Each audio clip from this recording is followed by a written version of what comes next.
tell myself to relax it. Will be better next time I try. And even if I still can't do it, yeah, you know that I'm gonna stick to it. Yes, it's all about going through it, and I'm gonna tell you why. Whoopsie, whoopsies, I made a mistake and it's okay. It's okay. Whoopsies are what it takes to get better and better every day.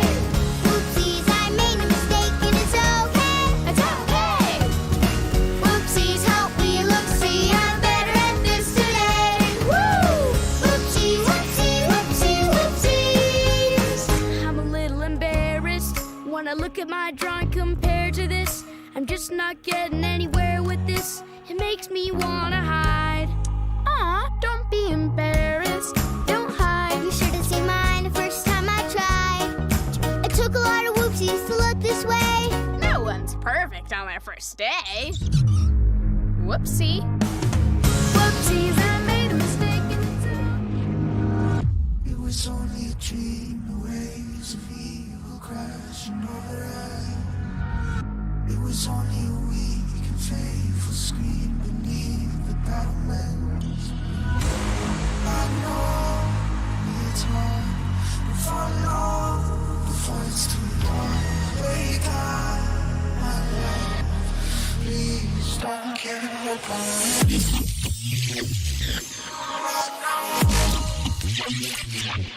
It's hard. Wake up.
It was only a dream, the waves of evil crashing over us. It was only a weak and faithful scream beneath the battlements. But I know it's hard, before long, before it's too dark. Wake up, my love. Please don't give up on me.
Alright, there we go. What is up? What is up, you guys? We are back at it again in my camera. I knew it was just not going to work. Oh man, today's gonna be a little on the rough side again also. Let me go ahead and bring this music to I'll halt here. What's up, you guys? How you guys doing? I'm going to put your status update in the chat while I see if I can get the camera working. Let me see here. Change that. Come on. I believe in you. Oh, did it work? There we are. We're live. We're live. I feel like, is it a little zoomed in? No, we're good. I think we're good. This is the wrong screen though. Oh my. Let me see if I can change the screen to the other screen. Sorry, I've been working on my computer today. Brand new install of Windows, so things are a little messed up. My computer did crash earlier, so hopefully it doesn't crash today. Let me go ahead and change the screen here over to this one. There we go, much better. Sweet, sweet, sweet. Awesome. How are you guys doing? We're back at it again. Another day of 100 Days of Rootkit. Let's get this chill lo-fi going on in the back. And let's pull up this. I'm doing great. Thank you for asking. It's very kind of you. Alright, sweet. So, if you guys are new, thank you for joining. If you're returning, thank you for joining. We are a non-profit organization.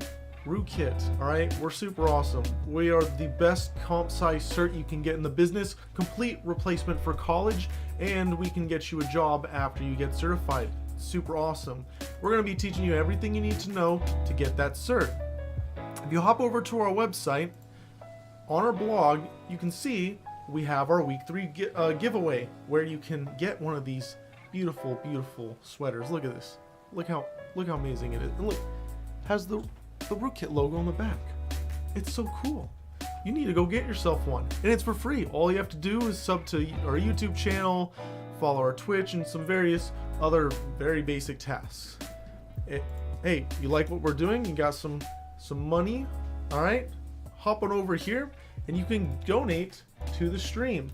The links in the YouTube description are messed up, so don't worry about that. Streamlabs has been not cooperating, and I'm not on Twitch. Taylor, can you throw that link? Or, ooh, can I just do it on here? No, why is it having me? I am streaming on Twitch. Why do you want me to log into Twitch? Don't you know who I am? I'm already here. I'm already live. All right, if one of you guys admins can please, or mods can please drop that link into the Twitch chat, that would be awesome. Sweet. So if you go on here, you can donate, and you got various prizes you can get, including our exclusive stickers. Look at this is one of them. Look at how cool that one is. Awesome, awesome, awesome. Now, if you're following along or a little bit behind, like I said, brand new Windows everything, so I am logged out of everything. So let me go ahead and do some signing in here real quick. Gosh. Of course it wants me to authenticate.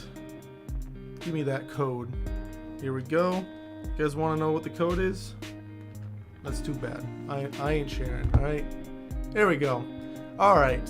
If you go to our GitHub, there we have our comp sci roadmap. If you click on that, it lists everything you need to know in order to get our comp sci certification. All right. We're on the networking protocol section, and we are cranking through this at lightning speed. All right. Just absolutely lightning speed. So right now, we are at the end of addressing. All right, too much addressing, if you ask me. Too many addresses. It's very overwhelming. All right, not really. You guys are just consuming this stuff like crazy. It's super awesome, super awesome. We are just streaming along and learning so much. So I think that's about everything I have to recap. So I guess let's just go ahead and dive in here. So we're going to start off today talking about IPv6. So when people refer to your IP, or they need your IP, or you're sending someone's IP address, like it said in the book yesterday, you're usually always referring to IPv4, alright? IPv6 though is the new version. It's pretty much rolled out, but it's still being slowly adopted everywhere. It's not adopted just everywhere yet because it requires some new hardware, and lots of third world countries are still upgrading their infrastructure for it. So let me go ahead and pull up our course stuff here for IPv6. Awesome. So IPv6, let me zoom in here. So there's a big issue with IPv4, if any of you guys could guess it. Let me pull up my beautiful paint. With IPv4, so normal IP addresses, we could have up to 255, 255, 255, 255 addresses. Alright? That's a lot. That's what? 255 billion addresses. Now, people in the early internet days were sitting there and they made a decision to be like, let's allocate 4 bytes for IP addresses, because that surely should be enough, right? There's no way in the world we could... Okay, turn the music slightly lower. Will do. But they thought there could be no possible way, right, where we could use up all of that, right? Well, they were wrong. They didn't expect the insane explosive growth of not just computers, but your phones and Internet of Thing devices, aka your smart watches, smart homes, smart cameras, anything with a smart label in front of it. And we slowly just ate all of the addresses in existence. So we're pretty much out of them. So IPv6 is here to solve it, but not only solve it, but also solve a lot of the other issues we had in regards to security. Because again, early internet days, no one really thought about security. They were a bunch of nerds working on this like, hey, this is so cool, this is so fun, let's just hack away, make some things, connect some computers. This is awesome. Security wasn't on their on the top of their mind, which was obvious with all of the hacks early on in the internet and how easy it was just to break everything. But now it's a little harder to do so. Let me pull back up my streams here.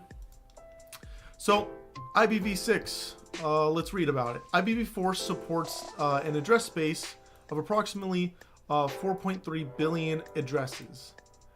So why this is slightly different than what we talked about here is because some of these addresses are reserved and are used for other purposes, so it's not actually 0 to this amount. It's actually way less than that.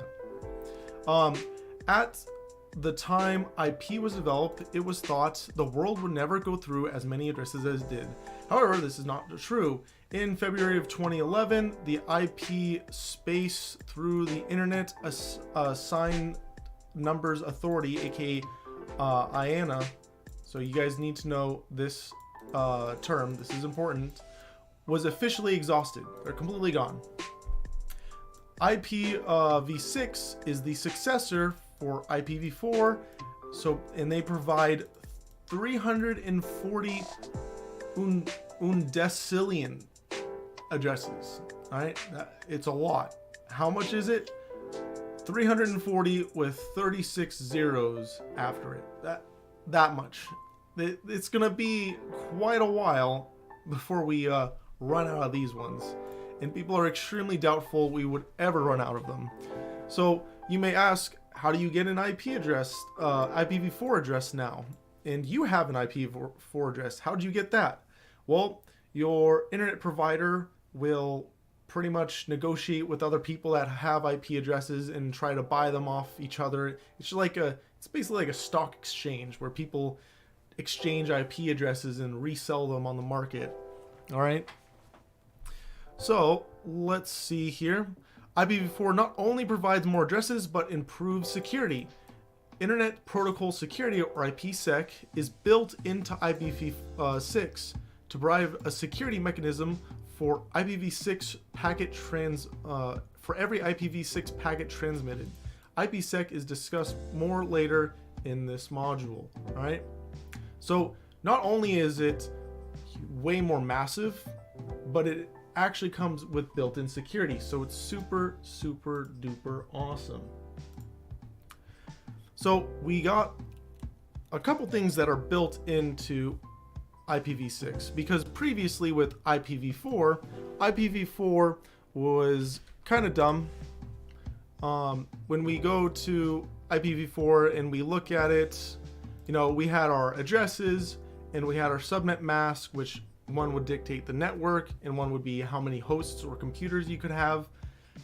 And that's pretty much the limitations you could utilize it. There's a couple more things in the IPv4 packets that you could do in regards to checking integrity and doing time to live, which we'll talk a little bit later, but it was very, very limited. Now you get stuff like aggregation. So a router's primary, to recall back, a router's primary function is to determine the path to where a packet is destined by examining the routing table. Most routers contain a default destination to send packets not specified in the routing table.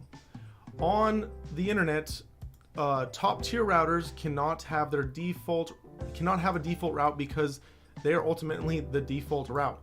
Therefore, they contain routing tables of 30 to 50,000 routes to ensure packets get to their destination. IPv6 provides for a route scheme more efficient than the current one by reducing routing tables through a method called aggregation.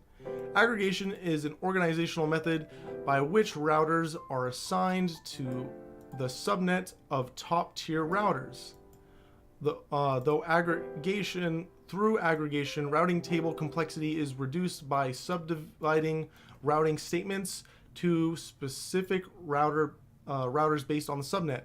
By reducing routing tables and therefore processing, IPv6 routing actually makes the internet faster. Oh boy, that was a lot. Let's talk about that. All right. So it is no longer matching his voice. Oh no, what happened? Is the stream all messed up? Oh no, you're saying the music was as loud as my voice. I see. So let's talk about this a little bit. So there's this thing called the backbone. It's the backbone of the internet. It's the highest tier of how routers can be. So if you kind of think of it, so in the US, you have cities, and then those cities will have little towns around them, and then those towns will pretty much be isolated until you get to the next little suburb area, and then you see a town. All right, all of your roads to all of the towns in the cities are going to be little tiny routers of themselves, effectively, and they can easily connect to each other. They're really close, but they're not the backbone of the roadway per se. They're just for your local area. They're for local traffic in your area.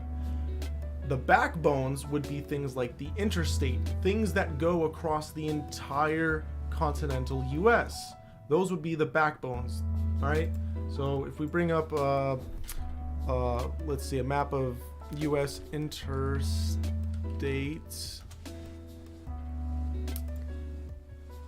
Bam.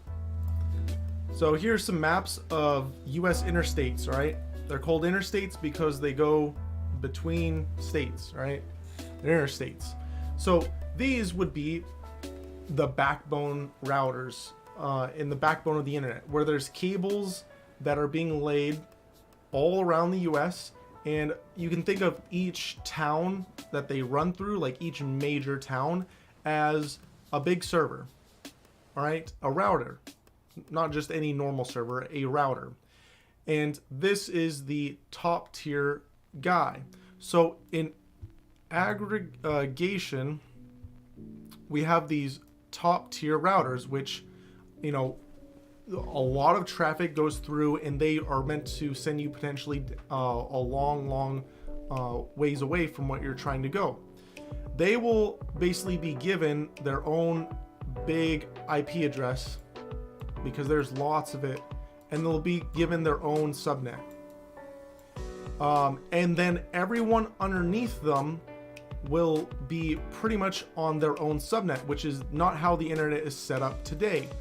So that way everyone is kind of in their own network, all right? And it makes traffic a lot faster because now you're just traversing between your own network. You're not having to mingle or commingle with other networks. So for example, if we look at a map of the US,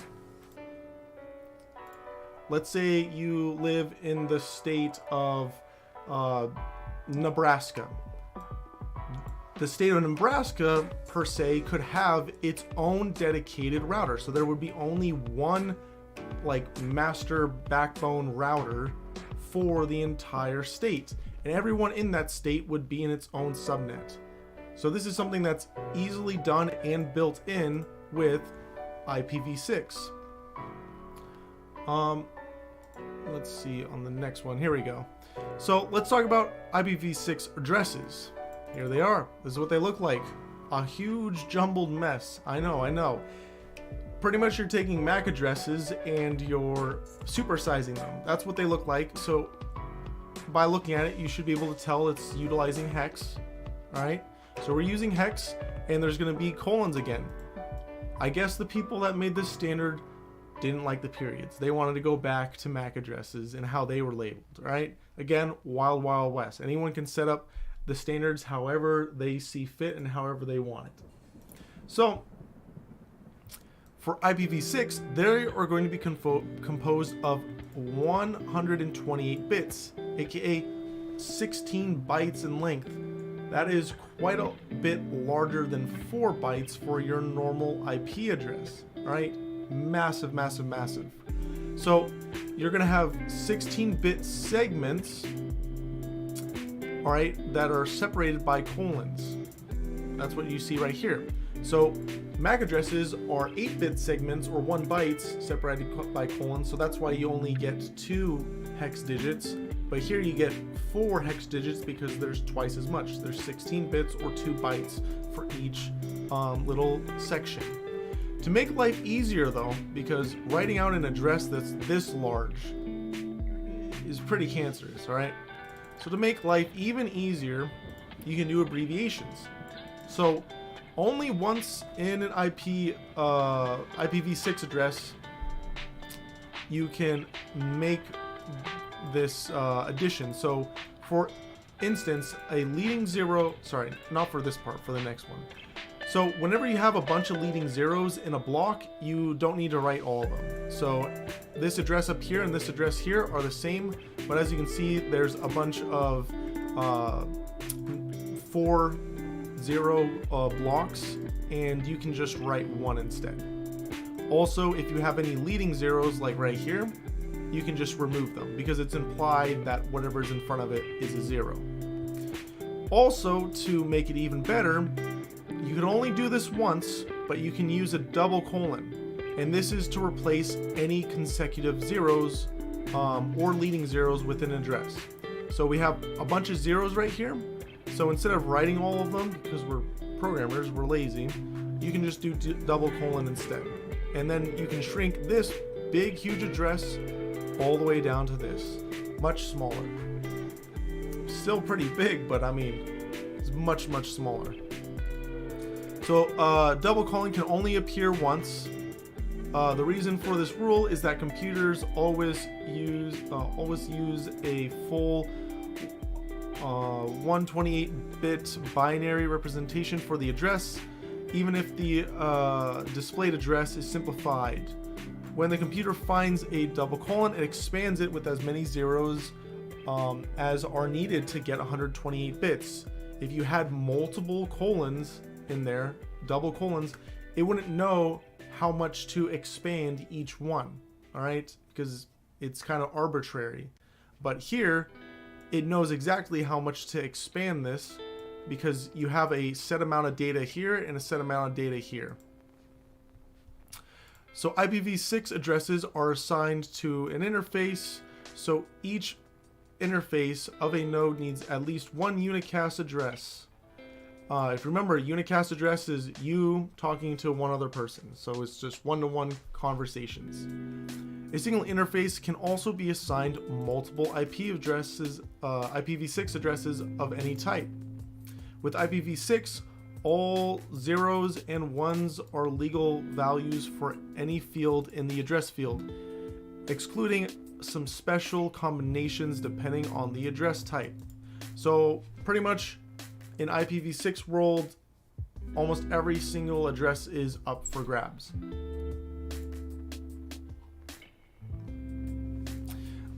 The multicast addresses are the only address fields that you can't use, all right? But everything else is totally up for grabs. There's no class A, B, C, private ranges, like 5 different private ranges. It's just this, right? So, let's see here. Unicast address. Again, you can do unicast address, and that is one-for-one connections. All right, all IPv6 addresses are considered unicasts less than the FF00 range. So when the top thing is FF00, it's going to be not considered unicast. Right? Those are reserved for multicast only. So anything in the FF00 range is going to belong to multicast. Broadcast addresses do not exist in IPv6, so you can't do FFFFFF and shout at everyone, right? As we talked about the insecurities in that. And for the Mac, that's for MAC addresses, and then for IP addresses before it was 255, 255, 255, 255 in broadcast. Nope, can't do that. Instead, you have multicast address that can be used instead of broadcasts, but primarily designed for specific groups of devices. All right. So addresses, this address right here, which is going to be FF02 and all zeros all the way till the very end, and it's a 1. It's going to be, for example, for all node addresses, so individual computers, and you can set this one to all router devices. All right. Let me see here. A packet sent to a multicast address is delivered to all interfaces in a network, but only processed by devices defined by the multicast address. All right. Let me see here. And then we have Anycast. So only 3 different modes, unlike the, IPv4, where there was 4. Unicast, multicast, and Anycast. Anycast addresses are unicast addresses, all right? Assigned to more than one interface and typically on different hosts. A packet sent to an Anycast address is delivered to only one of these interfaces, usually the closest. Anycast is used to provide functions such as DNS, where multiple servers share the same IP for fast query performance and redundancy. Any questions on this so far?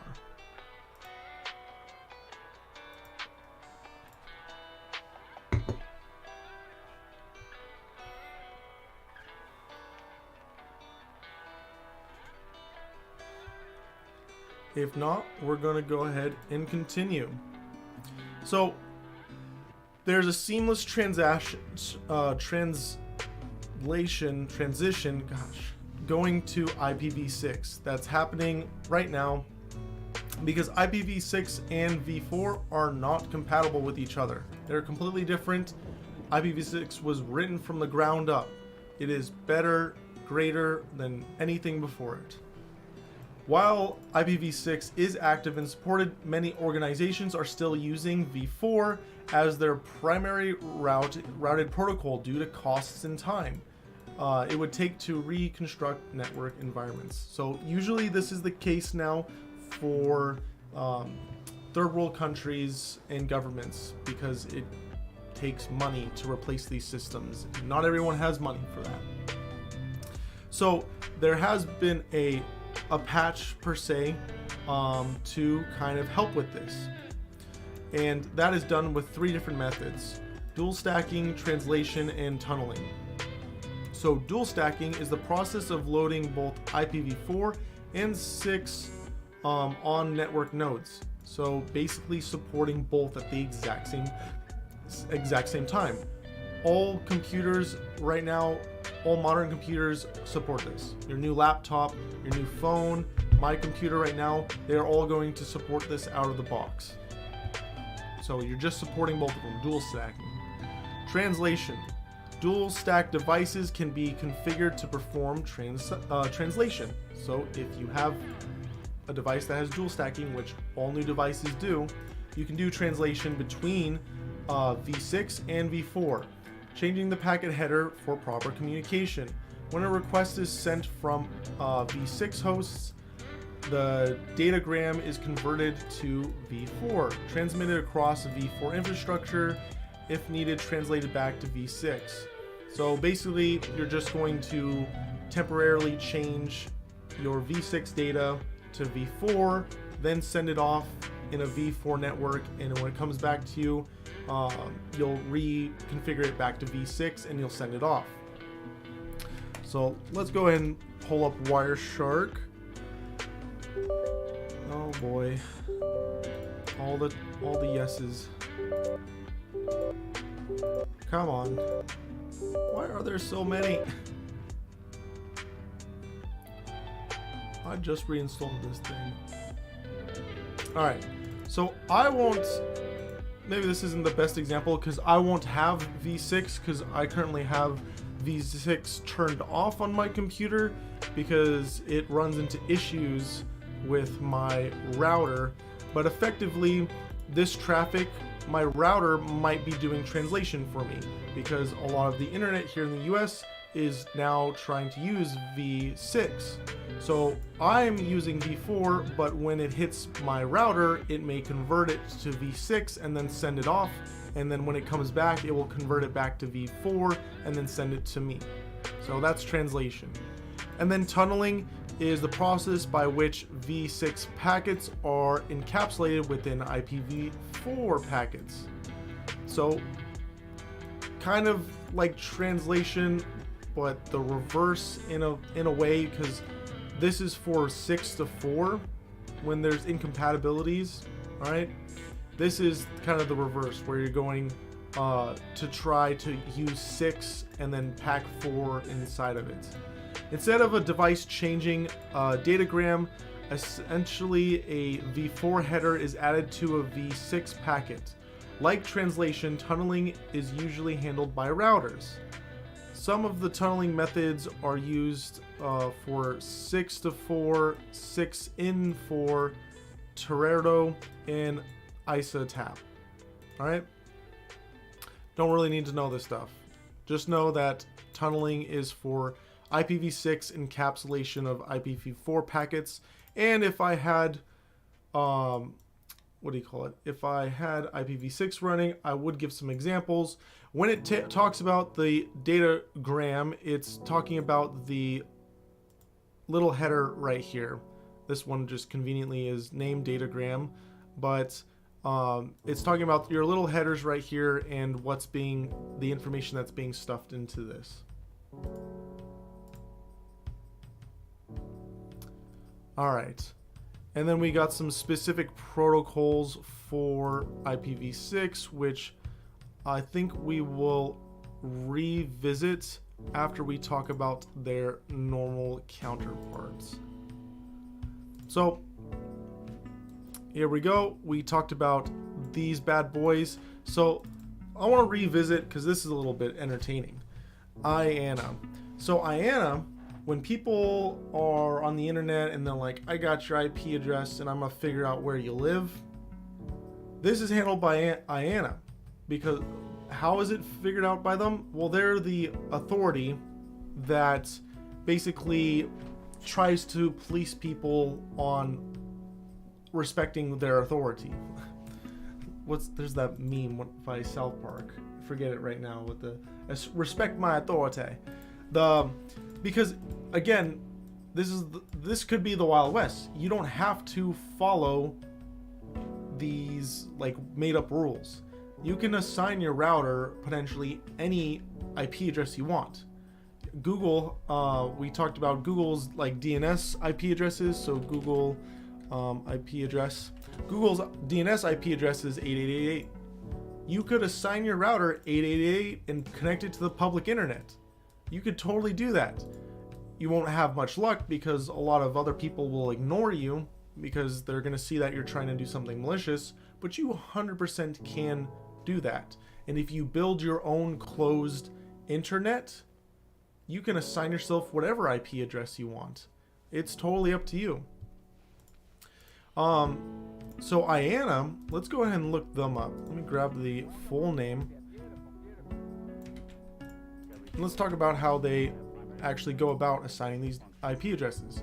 So they have a little site here. This is their little slogan, and they again hold all the IPs and divvy them up. And how do they divvy them up? Well, by continent, of course, because it makes sense, except Australia doesn't get to be their own continent. So and they label each one of these, and they're pretty much their own like sub company if you want to think of it. But there's Aaron, there's Lacnic, Afrinic, Ripe, NCC, and Apnic, all right, for all these countries. And effectively, what this company did, IANA, is they said, oh, we have all these IP addresses for v4. Let's just logically cut them up into little chunks. So one chunk will always be dedicated for Aaron. One chunk will always be dedicated for Lacnic, and so on and so forth. And that's what they did. Same thing with v6. They cut it up and then they gave them to each region. So right there's now a correlation between your IP address and where you are geographically on the world. We're at the continent level right now, but don't worry, it gets more and more specific than that. So if we go, we're gonna go to Aaron. So here, if you live in this region, if you live in the North American region and you want some IP addresses of your own, you have to come here and basically beg them for some. All right, right here you can even make a request for some, because again, these are effectively like stocks or NFTs. They're hot items. They're digital items and assets that people want, and they are sold and bought all the time by different companies to have their own dedicated IP address. So if you're in North America, you can go here and request some, and every company that you utilize as your internet provider has these. And requesting IP address, is there more info? There's usually more info here. I'm forgetting where it is, but it breaks up even more into smaller categories than that, because then your ISPs will want IP addresses and they'll buy them for a specific region, and that specific region is then what you can potentially look up. And once they have it in a specific region, they'll assign each one to a specific router. So when you do a lookup on someone's IP address, you aren't ever going to get their actual home address. You will never. It's just not how it works. What you will get typically is where the closest known IP address, like labeled router, is to them. Sometimes it may be a little further, it might be to the nearest major city, but it will be wherever that router's location is. So let's see, IP address location lookup. Try to go to one that doesn't try to make you pay money. There we go. So this one, this is mine. It looked me up and bam, it says Baltimore. All right, because that's the nearest major city to me. So that's what's going to be showing up when you take this IP address and you try to look at where I live. This is not where I live, but it's very close. And you can do it with your own IP address and look it up, because again, these are going to be allocated blocks. So this one is by Verizon, and they're going to allocate it, and it will be registered publicly on where it is. All right, and you can see a bunch of different information here in regards to it. And now I get all of the spams. Look at that. Look at this. We got a spam alert here live. It looks like McAfee, but it's not. If you look at the URL here, this is not McAfee. This is btechcdn.net. All these sites. Should I click on them? Should I click on that fun ad? Let's see here. Anything else I want to add? There is more I want to add, but oh my gosh. We got a donation from Jimbo. Yeah! $150 from Jimbo. Where are my glasses? My God, man. Get yourself a sweater, will you? We'll send it to you ASAP. I'm telling you, these sweaters are amazing. All right, you're gonna love your sweater. I'll get you that as soon as possible. Thank you, Jimbo, for the donation. A large? All right, I got you. Don't worry, I got you. We will send you out a large first thing in the morning tomorrow. All right, so we will go into more of this router stuff and how to essentially do tracing later on when we get to operating systems specifically is when we're going to go over that. Got a great clip. Oh no, someone remove the clip now. That can't live on the internet. Let's see. What was this assignment? Oh, that was just a real basic written one. So let's see. ICMP is next. Let's go ahead and copy this and throw it up here. So NDP, Network Discovery Protocol. This is another protocol we're going to learn here. Also, did you guys see the change Wikipedia made? Look how nice it is. They finally made it a little more modern looking instead of the old 2001 site.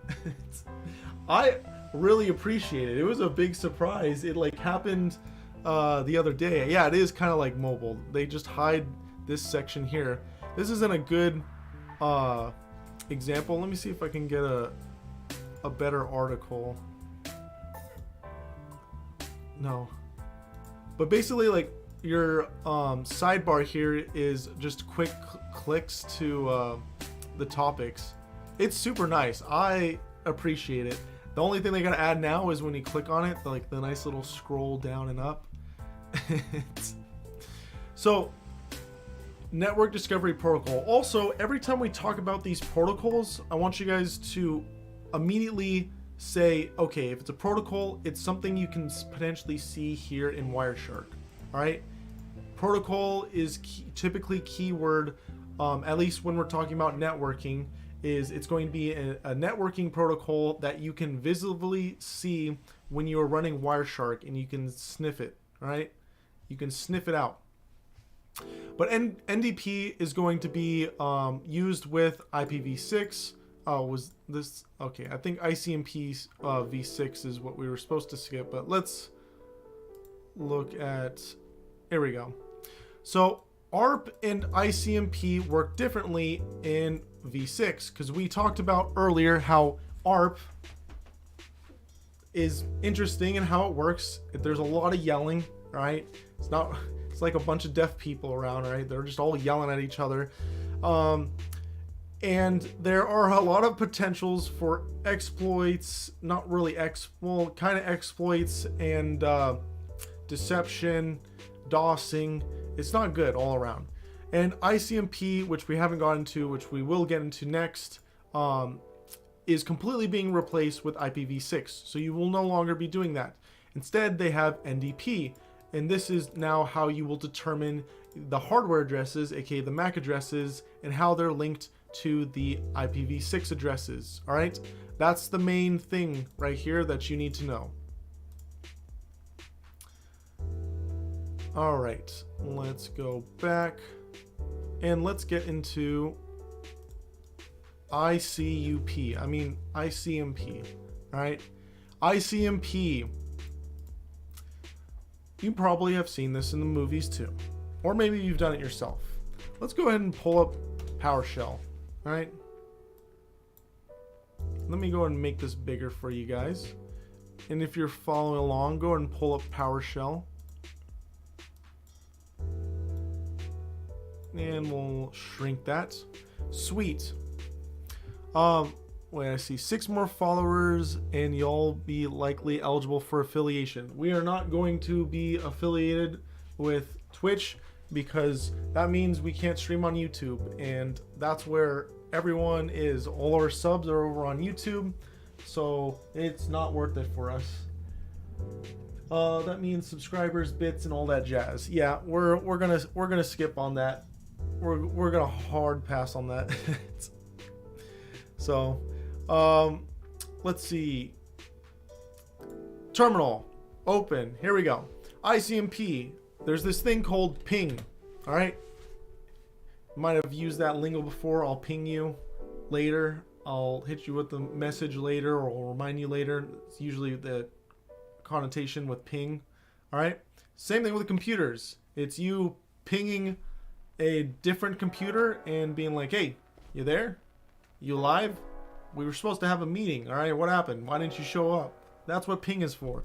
So if we go in here and we go to google.com and we ping it, you'll see that we are pinging google.com, and it will happen 4 times, I believe, on Windows. It looks like it happened 4 times for me.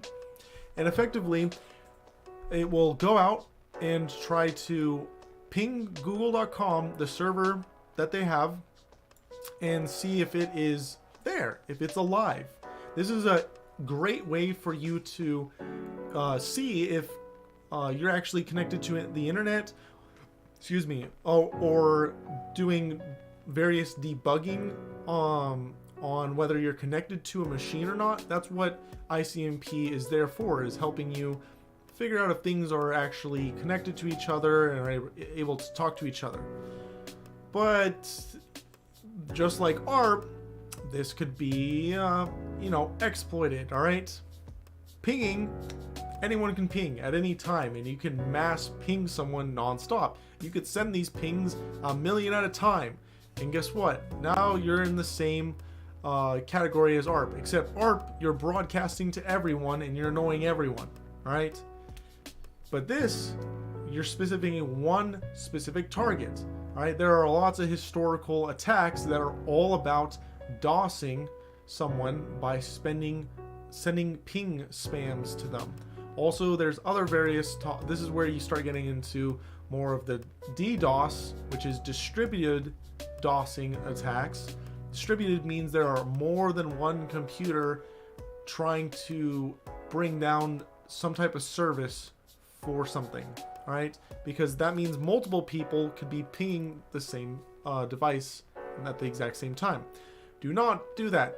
That is a quick way to get yourself banned, all right, from interacting with those servers.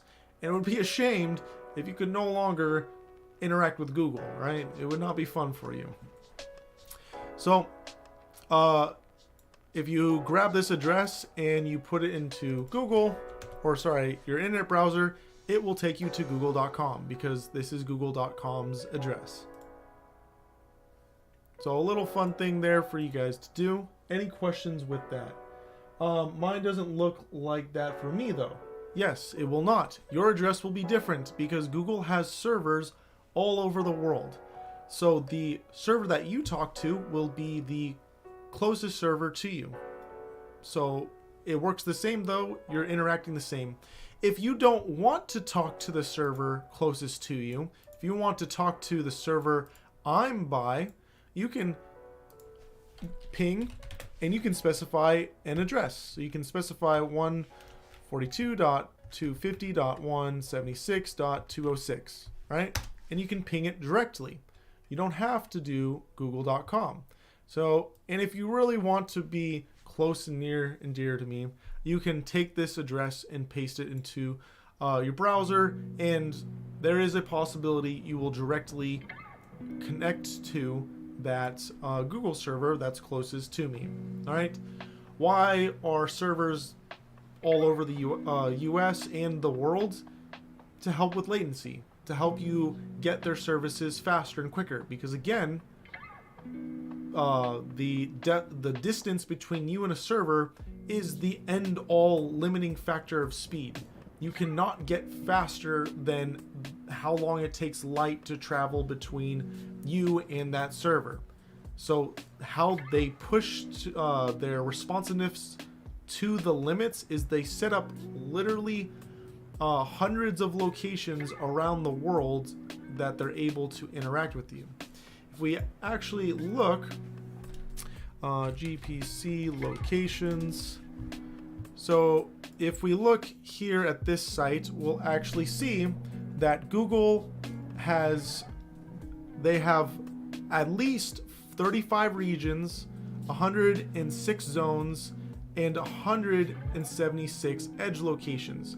So basically they have a lot of servers, at least almost 300 different servers located all over the world, and their own dedicated submarine cables, their future plans for submarine cables, and ones that they share for dedicated lines with other individuals. So you can see exactly what is available to you, and there is a lot available to you utilizing Google. Look at all those points. So you could be potentially connected to any of these. You're going to be more likely than not connected to a CDN. So these are the various places that you most likely will. I think you would be connected to a media one, maybe not, but these are the potential areas that you might connect to and your IP address would belong to. So yours was IPv4. Yes. Was yours IPv6?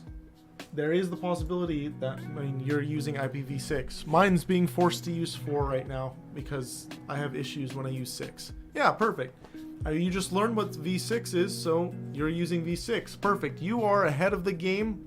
You are using the latest and greatest stuff, and you might have faster internet connection than me when pinging out to stuff. All right. So let's see. So ICMP is for pinging. It stands for Internet Control Message Protocol.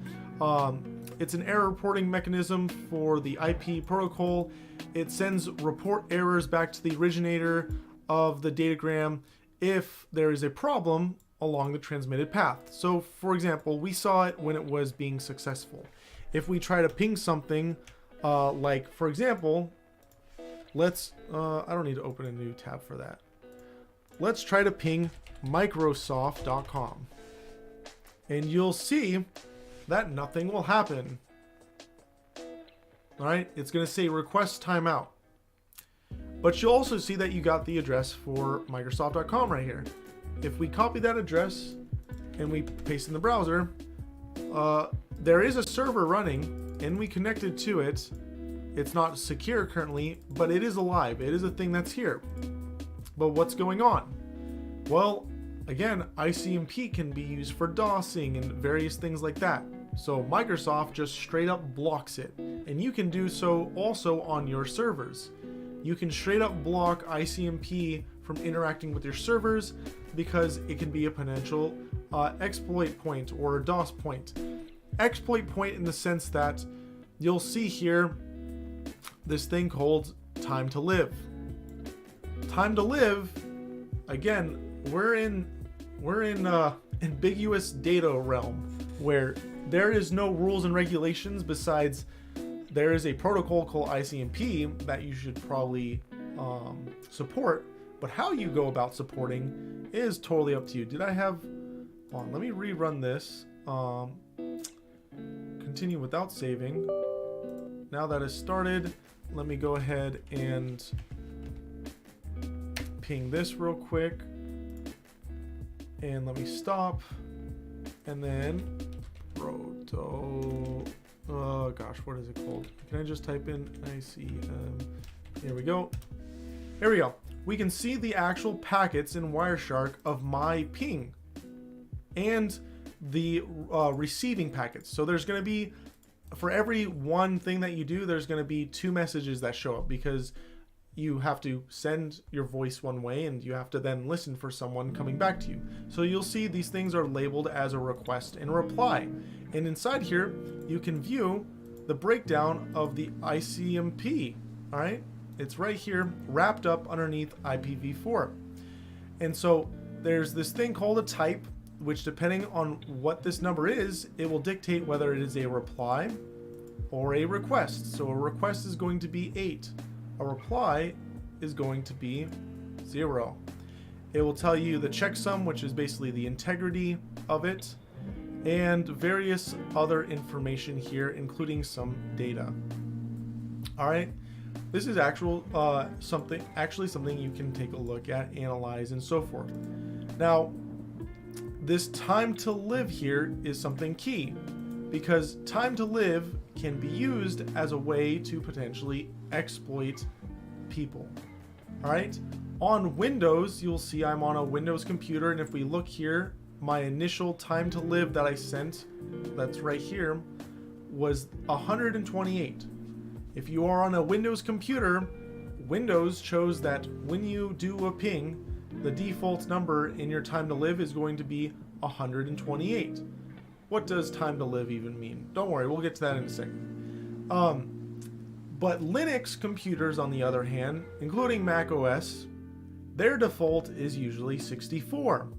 So if you want to know what type of server someone is running and you can't really tell at first, you can try to ping it. And when you ping it based off the time to live, you can try to figure out what the server is running as its operating system.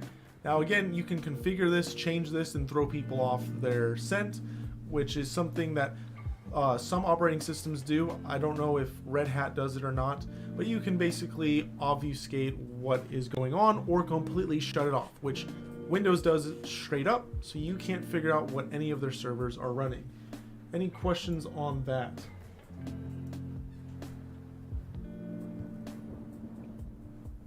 So time to live, let's talk about that for a second. So here's you right here. This is you, this is your router, all right? And you want to go all the way over here to Google, all right? You want to ping Google. Awesome. Time to live is essentially how many steps you are allowing your traffic to take over a network before saying, psych, nah, just quit, man. Just give up, quit, come back. This is too much damn effort, all right? Just come back, all right? We'll try again maybe another day or just never, because this is too much work. So 128 means you can take 128 steps through the network maximum in order to get to a server. So if we look here, you're taking 1 step to your router, 2 steps up to this larger router, 3 steps up to this other router all the way at the top, and he's sending you down here, which is 4, this one is 5, and now you are at Google server. So you're 5 steps away. So if we look right here, knowing that knowledge, we can see how far I am from Google. So I started with 128 and went to 119 to get there.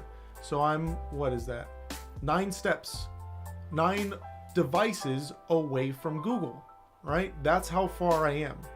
And every time you go through a server, that will add latency or some type of lag on top of the distance to your traffic, right? So the closer you are to things, the better you will be. If we were to change this time to live to a lesser value, our computer will literally give up. And it's not our computer, effectively the router's that you are sending this data through, so these devices here that you're sending this data through, they will be reading your ICMP traffic. And if they see that it's their job to increment the time to live each time that it's sent forward. If it ever reaches 0, the routers themselves will do the giving up for you, all right, and then send the information back that they gave up. All right, so we can actually set the time to live. So let's go ahead and set the time to live and see us give up in real time. It's super exciting, all right? I bet you guys didn't expect we would be giving up on stream. Don't worry, we're gonna do some giving up. So if we see here, it says we do a TAC I for setting our time to live.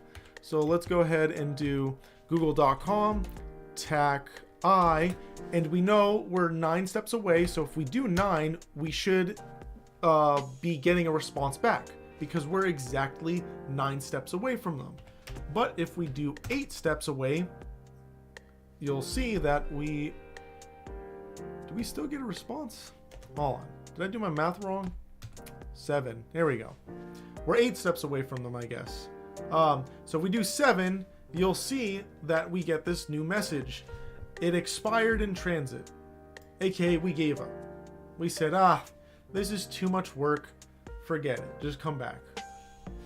Any questions on that? Big thing here is just to show you guys that you're actually traversing through a lot of servers, not a lot of servers, but routers to route your traffic to where you're trying to go, to the end server. And every time you're doing that, you are on people's hardware. It's your ISP and other internet providers, and they are performing potentially tasks on your traffic depending on what the protocol is. Any questions? All right, let's chug along, shall we? A lot of ICMP there. So we talked about pinging, and let's move on. Oh, here we go. Tracer T. All right, we got a video for Tracer T. Let me see if I can. Hold on, I gotta pull this up first. This is a classic meme. We're all going to watch and appreciate here. Tracer T. Is this it? No. Oh, here we go. Classic YouTube video. Oh, Jimbo's excited for Tracer T. He said this was a classic. I knew you guys would appreciate this too. So we're gonna learn about the Tracer T command, but before we do, we're gonna learn what the Tracer key command is not. All right. This video is labeled "How to View Someone's IP Address and Connection Speeds." So let's go ahead and watch this, shall we? What's up, YouTube? This is Next Gen Hacker 101, and today I'll be teaching you guys how to view other computers' IP addresses and really view them and just see how they work. And today I'm going to be teaching you how to do that. All right, you guys. A few things first. The cool thing about this IP viewer is you can see what their connection speed is, and you can see what site they're on. All right, so I mean it's really cool, and I think you guys might like this. Okay, listen to my precise instructions. I will also post this in my description, and remember to also, you guys, subscribe to my videos. Please subscribe. All right, to view their IPs, there's no downloads, no installments, and no websites. All you do is you open up. Oh, and you must have internet connection to view other people's IPs. You can't do it without having an internet connection. I have a solid, good connection. All right, so what you want to do is you want to open and run CMD, of course. Here we go. And this thing will pop up. And if anyone's familiar with CMD, they'll know this. All right, what you do is you type in Tracer T and then space. All right, now this is a cool thing. Tracer T and then space. Now what you want to do is you want to type the site you want to view. So you want to go HTTP semicolon // and then well, not semicolon, the little dot, and then the website. So like, let's just say Google. Oops. So like, let's just say we want to see how many IPs are looking at Google right now. And like at this exact moment, we're going to find how many people are looking at Google, what their IPs are, and what their connection speed is. Here we go. Once you've done tracer_t space and then the website http // and the website, I'm doing Google. If you want to go ahead and do that as an example, and then you enter it. And here we go. Here they come. 1, 2, 3, 4. This 5, man's a hacker. 6, 7, 8, 9, 10. And hold it. All right. 10 people are currently using Google and looking at it. All right. This is their connection speed. This is what it was to then. See, some people's connection rises really good, and then some people's decreases slowly. See, 28, 27, 61, 62, 62, stay steady. Some of them just stay steady the whole time and drop and then whatever. But this is their IP. Right here. You can't view over here. That kind of sucks, but I mean I here, see that here, comment. here. That's obviously a shared server that everyone's looking at Google. 4 people on one server are all looking at Google because they're all from the same IP. They share their last two digits. Last two digits stand for IP server connection number, and that's pretty much it. Yeah, they're all on the same server. And request times out, meaning all these guys, I can't view it because my connection's not as good as theirs.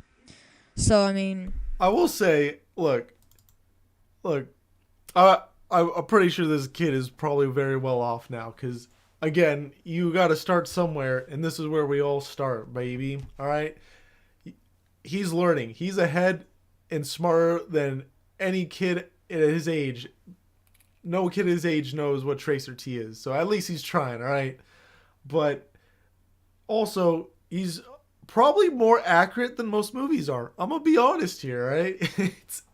Well, movies are way more off than he is. All right? He's at least in the state, all right? Not in the ballpark, but he's at least in like the state, all right? He's in the country area, in the state, but it doesn't get any more specific than that. So, let's move forward and talk about what tracer_t actually is. There we go. We got our music going on now. The music just stopped. What happened? I was transitioning between songs. All right. So, tracer_t.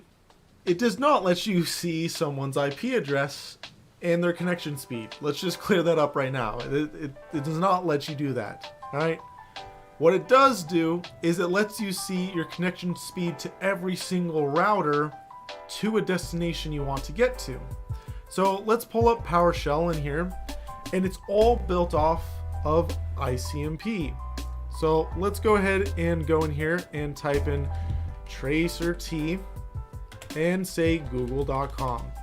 Every one of you guys will have different results, all right? Because yours looks different to mine doesn't mean yours are wrong. That's just how it is for you.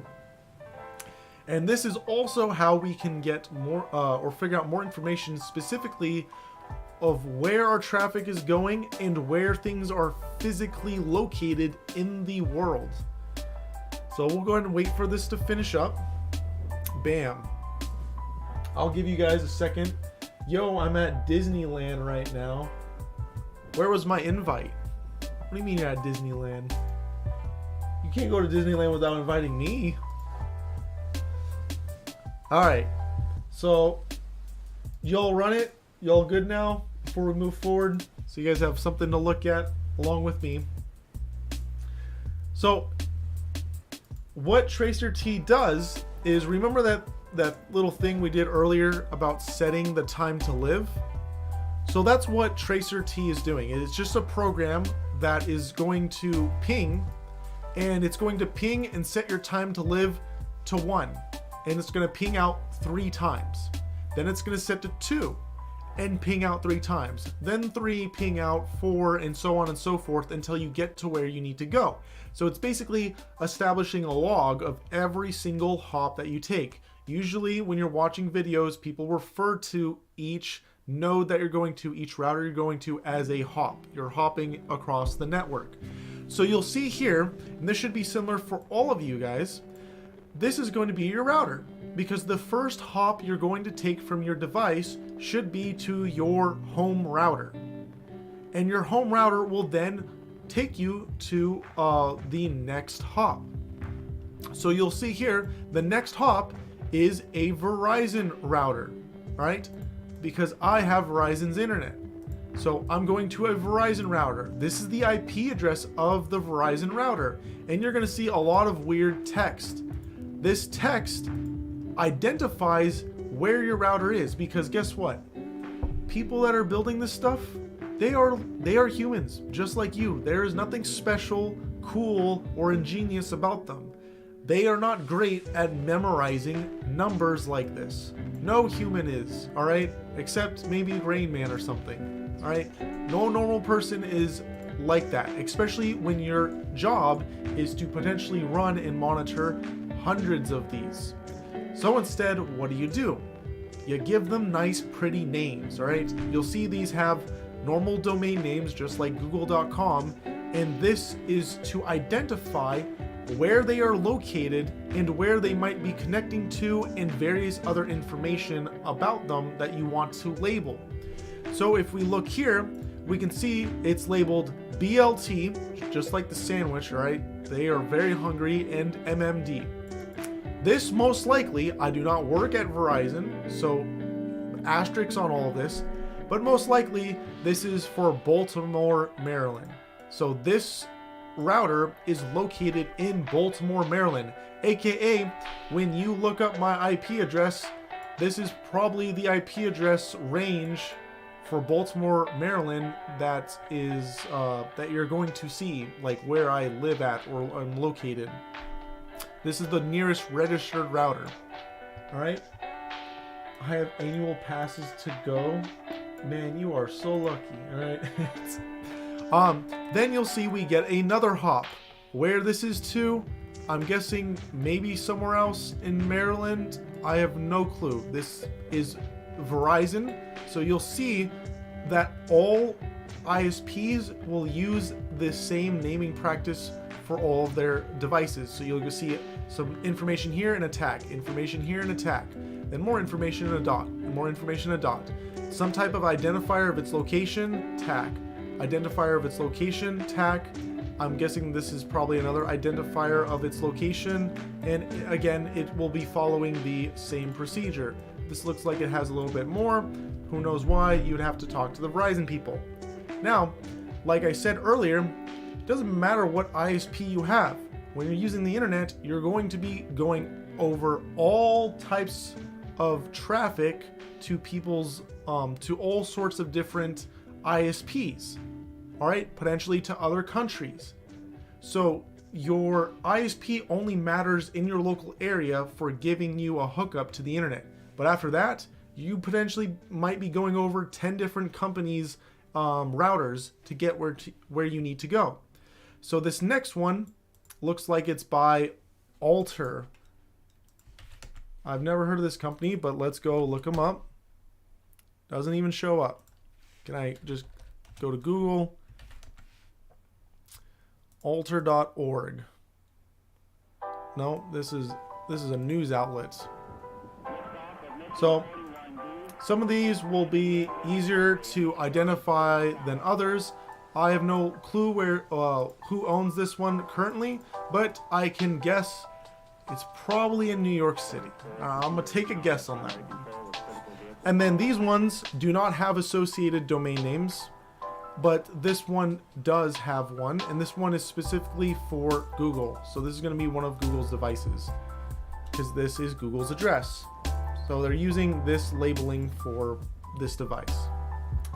Any questions on this?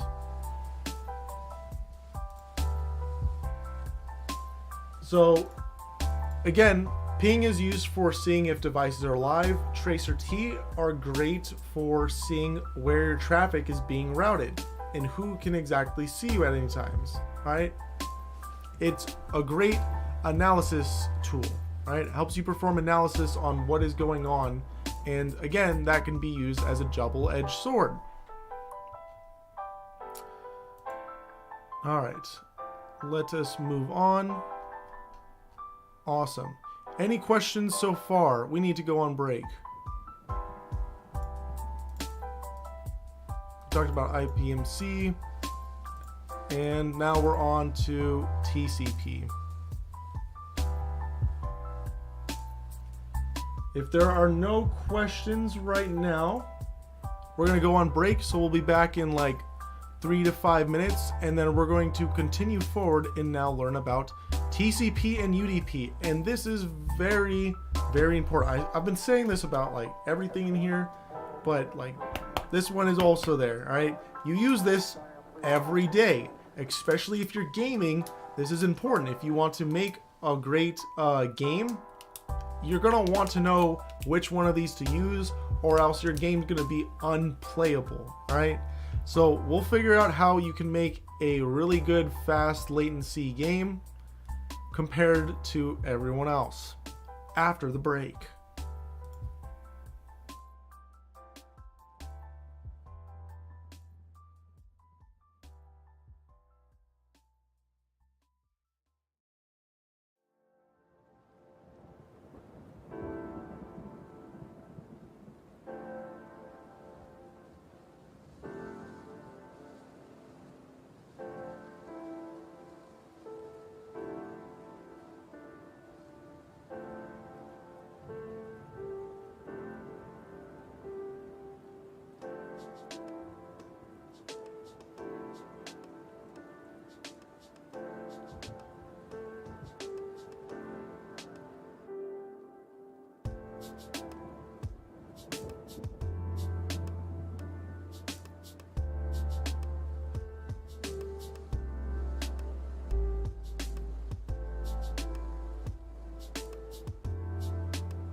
Alrighty.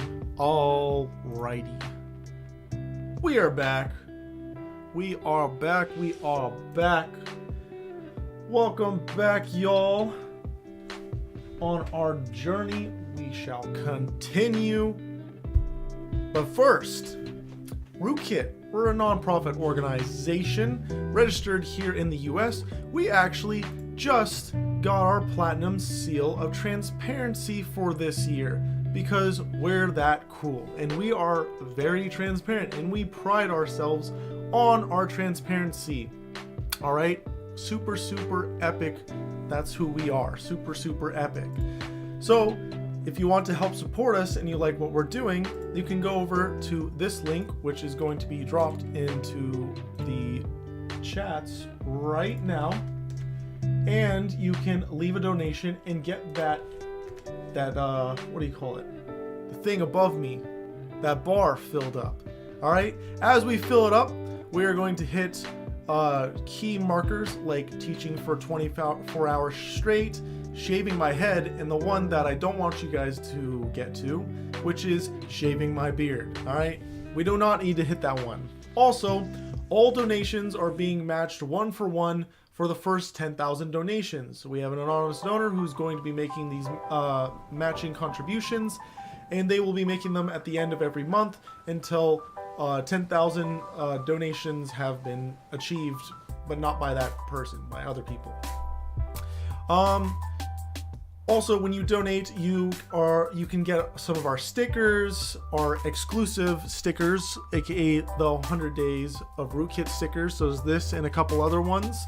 You can only get these via the stream, these rewards, and they are only available during the 100 Days of Rootkit event. We have our normal stickers here also. We have our collab shirt, which is super epic and the best item of all. This beautiful sweater. Look at this. And the Rootkit logo is on the back. Now, if you don't have money, that's fine. Go over to our website, click on blog, and then click on the week 3 giveaway. On here, you can enter to get one of these amazing sweaters. And guess what? There's only 1 day left. So you better go and fill up that form. All right? Go quick and enter to win. Alrighty. I think that's it. So we shall continue on our journey. Hold up. You said 20K you're going to shave your beard? Brother, yes. At 20,000, look, at 10,000, I'm going to shave my head. We have a donor who will match everything 1-for-1, which means that if you guys get it to 5,000 will be matched, and on stream live, I will shave my head, my little ponytail will go away, I'm going to cry, but I won't, but that will be the only time I cry on stream because I don't want you guys to donate up to 10K for the other 10K matching where I would have to shave my beard. All right, we're not going to get to that point, right? Right, you guys? I already see we're like almost 2% right now. So I'm kind of scared. I'm not too scared. I don't know. We'll see. I don't even know why I put that on there, but let us continue. TCP UDP handshakes. Oh boy. This runs the internet. Let's pull up Wireshark, shall we? We've been pulling up Wireshark a lot, and you might have noticed a lot in the traffic I have here, and maybe your traffic, these things called TCP. TCP pretty much runs the internet as you know it, and UDP runs everything that you love doing fun on Steam. All right, TCP is a special way to transport traffic. All right, it is a nice, elegant way to do it, where you act civil. One person, your computer, will reach out to another computer and say, "Hello there, I would like to talk." That other computer will then respond back with, "Yes, let's talk." And then you will respond once more back to them saying, "Cool." And then you guys start talking. That is what TCP does. that initial part is called the TCP handshake, because you're making basically a handshake agreement that you guys would like to talk in a nice civil manner, all right? Nothing crazy, nothing wild, it's nice and civil.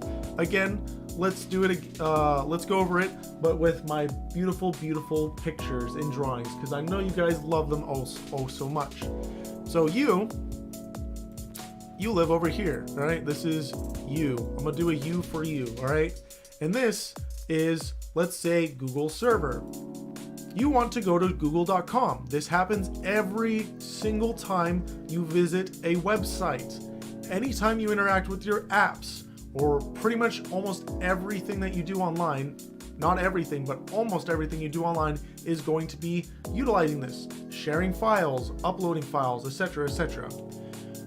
When you're doing that, you must first perform a TCP handshake, because this is going to be traveling over TCP. You will send a request to the server asking if you can talk to them. And they will tell you, hey, bud, that's cool. And then you will respond with a nice little one-liner saying, cool, let's talk, all right? And then you guys will go about talking as normal until you are done. This process is called the TCP handshake. Very important. When you interview for jobs, handshake. You may be asked this in your job interview. You need to know this, all right?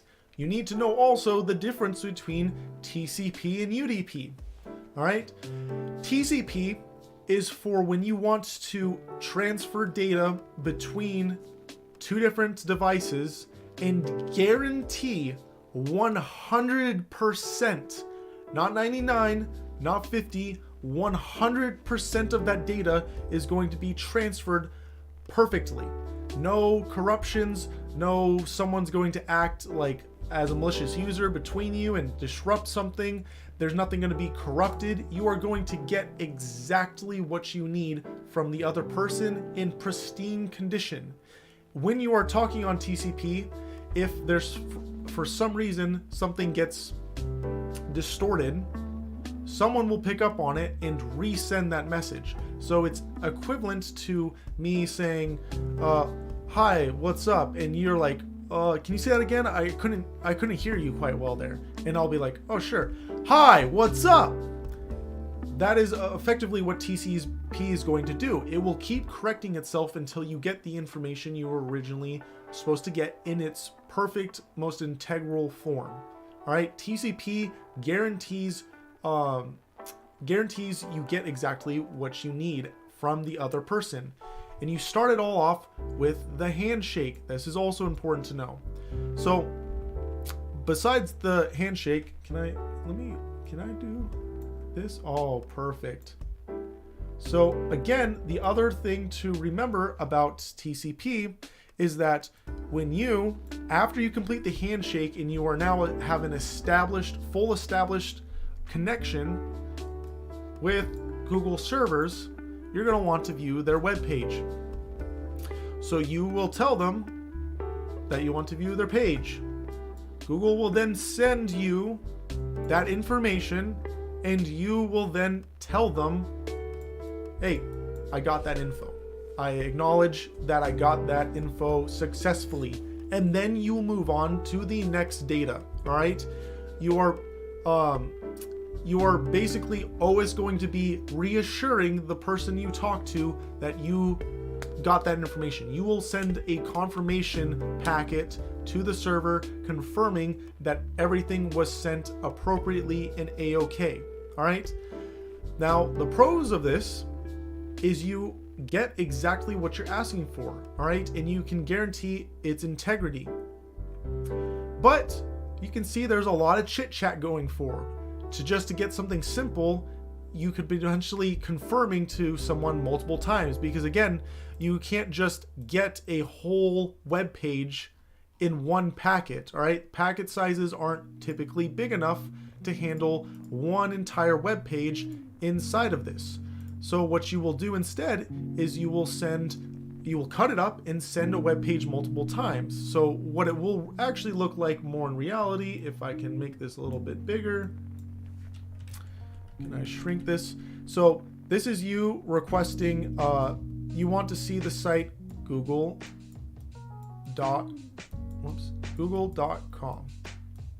This is, again, after you perform the handshake and said, hey, I want to chat with you. You will tell them, I want to see the page of google.com. Google will then send you some data, and you will say, all right, I got that bit of data. But Google site, let's say in this instance, is a lot of data. So then they will immediately send you more data of google.com, and you will respond with, hey, I got that. Until they send you the last bit of information, and you will say you've got that, and then that pretty much ends that. And then there is a teardown at the end, but we won't get into that right now. So again, TCP, when you start trying to talk to someone, you must agree and perform a handshake. The handshake is you send info, they acknowledge, and then you acknowledge, all right? Now, we're going to get into... Oh, no, what have I done? I just shrunk all my windows. No! All right, hold on. I got to bring up all these windows again. Any questions on that so far? So there's more fine granular detail in this. So inside of TCP, let's pull this up. There are these things called... let me pull up Wireshark. There's these things called flags, and you can see them when you click on any of this traffic here called TCP. And if for some reason you don't have a lot of TCP traffic, at the top here in the filter, if you type in TCP and press enter, you will see only TCP traffic. You'll also see in these brackets right here some flags, and these flags you can also see by clicking on it and looking for flags in here. These flags, oh, here we go. If you open this up, you'll see all the flags you can potentially send. All right? These flags are basically telling you the status of your message, right? Whether your message is a hello, or here's some data, or hey, I'm done talking to you, all right? You've been rude to me. I'm out. All right? These are what you use to acknowledge that to another computer. So in this TCP handshake, there's some special verbiage, all right, that you have to use also. You can't just say hello. You have to speak hello in computer terms. So that's going to be a sin. Not a sin like you sinned, all right? Sin like S-Y-N, sin, all right? You're going to try to sync with the Google server. So once you say your initial hello, which is a SYN TCP packet, they'll respond back with a SYN ACK. They are acknowledging that you want to sync with them. After that, you will respond with a final ACK because you are acknowledging you got their data. All right, so you're going to say, hey, Google server, SYN. That sounds bad, but you're going to say hello, and you're going to send a SYN packet. Then they're going to respond with the SYN ACK, and then you're going to respond with an acknowledgement, an ACK at the end, and that completes the whole handshake. All right. Same thing when you're transferring data here below. So I forget what the original data packet would be, but for when they're sending data, they're going to be push. I don't think you spell out push completely. Yeah, it's just with the PSH. So they're going to push data to you, and you will need to respond with a ACK. All right. Every time they push data to you, so you know they know that you received that data. All right. Let's see here. Specifically, you'll be responding with a push ACK. All right. You'll see the push ACKs here. Or is it just an ACK and they're sending push ACK? I can't remember exactly at the point, right now at this point. We do not test on that. I'm just trying to give you guys some additional information. You can look this all up on the wiki page and everything, and you will learn it. The most important thing and what we do test on is going to be your TCP handshake, which is SYN, SYNAC, ACK, right? Remember this. This part is important. So that's TCP, and that's cool and all. Where does the games come into play? How does this relate to you trying to make some video games? Great question, all right? This has a lot of overhead. There's a lot of you sending stuff and waiting and then confirming whether you got it or not and waiting for messages back and blah, blah, blah, blah, blah. It's too much overhead. When you are playing video games, you don't want lag, right? You don't have time to wait. If you're watching a movie, you kind of just want it as real as possible. You don't want to sit there and buffer. Everyone hates buffering. I'd rather get in a slightly lower quality video than having to sit there and buffer. So TCP is not that great for some type of streaming data, all right? Something that you just want to keep moving along in real time and not worry about potential losses or degradation in data, all right? Like, again, if you're playing a game, Call of Duty, whatever. So when you're playing games, you're going to utilize something called UDP, all right? And it's going to look kind of familiar to some other things that we looked at, all right? UDP is all about yelling, all right? Who out there likes just yelling at people, all right? If you do, this is your soulmate, all right? All UDP does is you have you, and you have, let's say, Google server, and you are just going to yell, yell, yell, and yell, and tell them stuff. Whether they talked back to you or not does not matter. You are just going to keep yelling stuff, and whether it came to them in a degraded state or it just for some reason never showed up to their doorstep, does not matter. You're going to continuously keep yelling and yelling and yelling and yelling. This is how video games work in most streaming services. They will just send data. Your computer will just send data to the server, and as you keep moving forward, it will send it and send it and send it, send it. Now, usually the server will also be doing some type of UDP back to you and just will continuously yell, yell, yell, and yell back to you. So you'll both be yelling at each other. But this ensures things are being maintained in as much real time as possible, because you have no acknowledgement of, hey, did you receive what I sent? And you're like, oh, yeah, I guess I did. It's too much time, right? Just yell at each other, right? That's what UDP is. It's for faster connectionless connections. Or, sorry, forget what I was going to say term-wise exactly. We'll look in my notes here in a second, but this is great for games. And this is where you get that like bungee cording, what's it? Rubber banding, there we go. Rubber banding that happens in games, or that lag, that stutter, where you just shoot into a different position than you originally were. Why does that happen? That happens because your computer is yelling, or maybe the server is yelling at you, and some of the yells that were supposed to get to you, for some reason, did not get to you. They were just lost in the sauce, all right? So that's why you get stutter and things move around and don't happen exactly when they're supposed to, because it's not guaranteed this traffic will be delivered, but it is very fast. Any questions on that? Whoops. Oh, didn't mean to close that. So there's keywords in regards to this. TCP is a connection-oriented way of communicating, all right? TCP also stands for Transmission Control Protocol.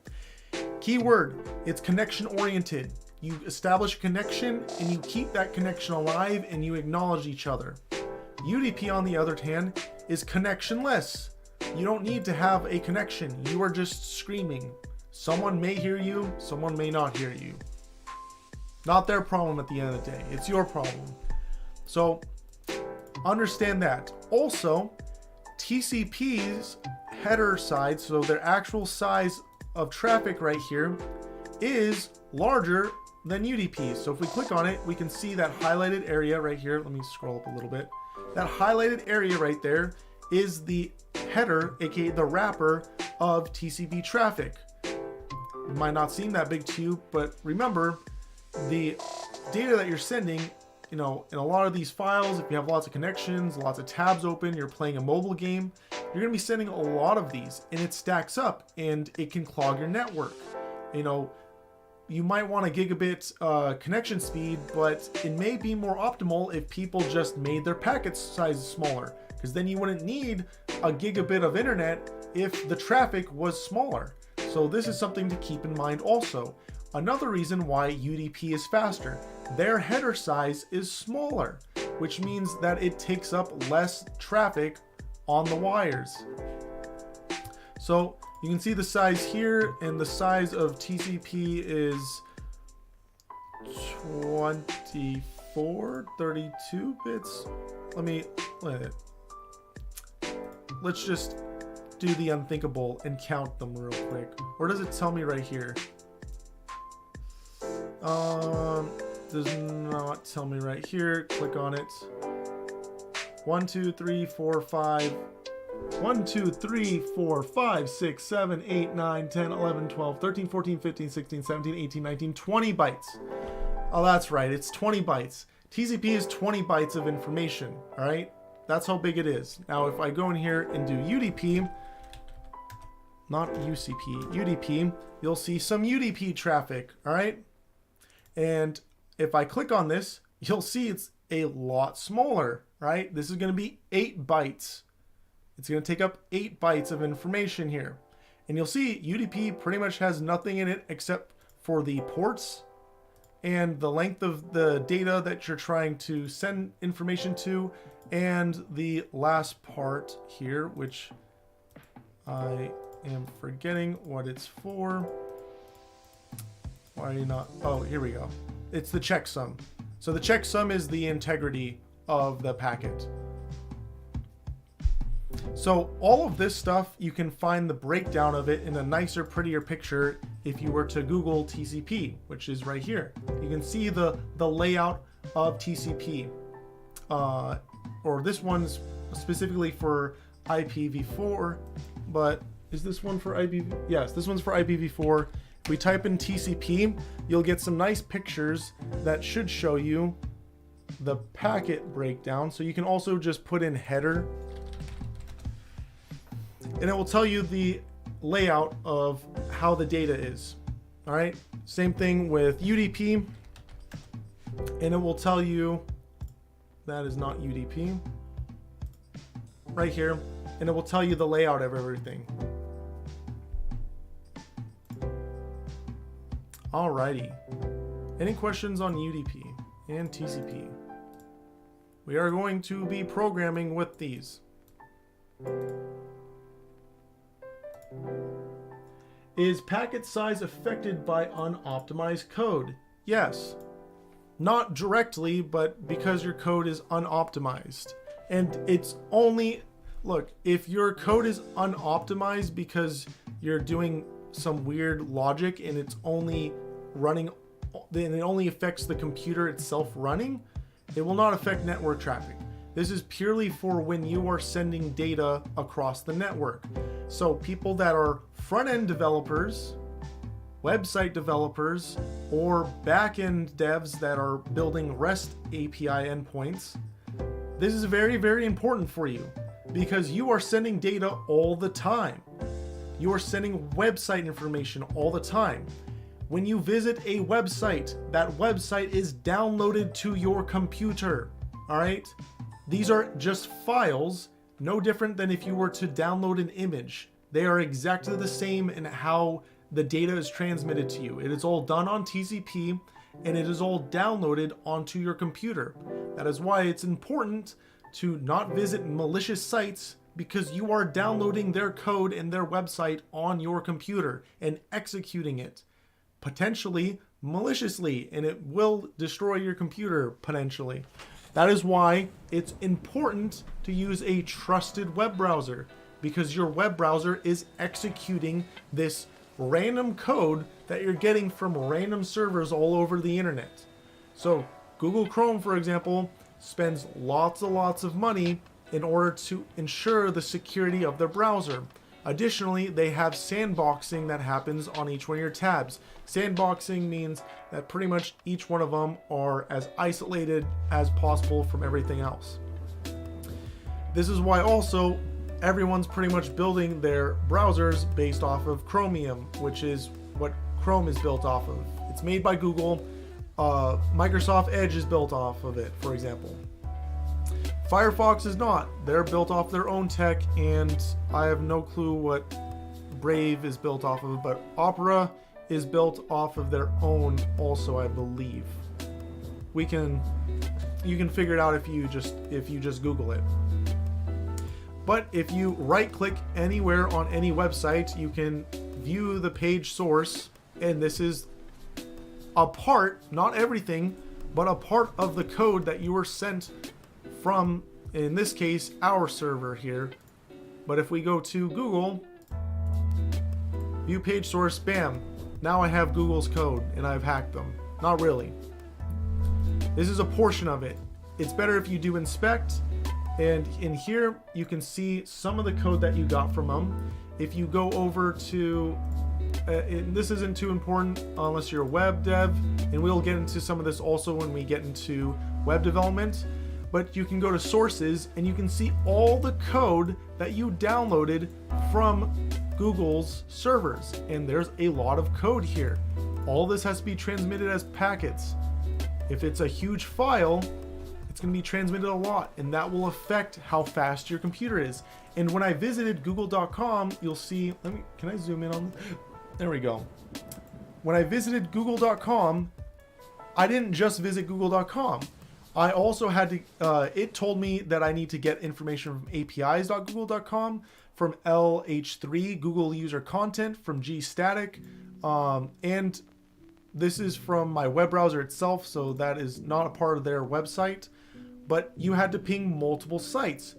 This is also where you can see if ads and people are snooping on you from ad networks like Facebook or something. What's a site that has ads? Does Reddit have ads?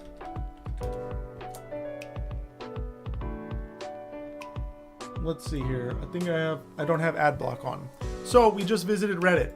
You can see Reddit made me go to a lot of sites. All right, a lot of different sites in order to load their site. And in here, you can sometimes see if you are getting snooped on by someone else. Let's go to the Rootkit site, because I know you're going to be snooped on by someone else because we use Google Analytics. Can I like refresh this?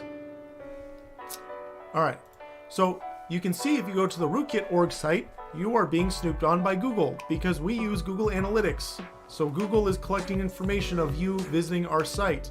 Also, you're downloading the guide starred image, aka our badge here for our transparency, and various other things that we utilize. Also, I think some of this is just, if I refresh, does it?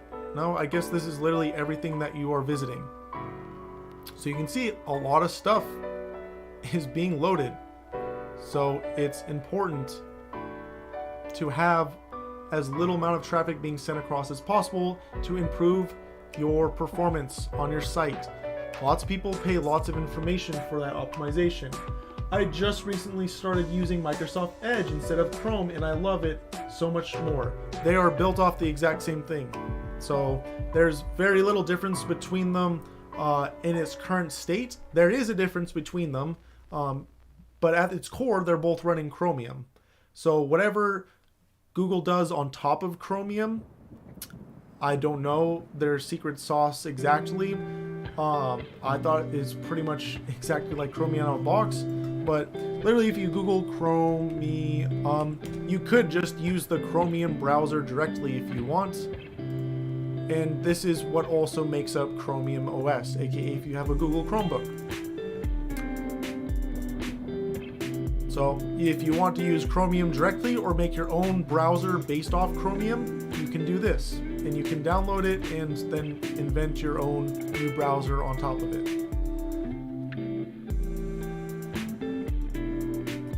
Any other questions before we chug along here? Where is the...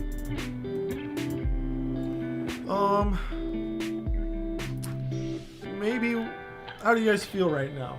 You guys feel like you could take in some more information, or should we just call it a day? Because we about covered everything that we wanted. We covered a good chunk of information, and on our schedule we have one day dedicated for each one of these topics, so we just jumped 2 days here.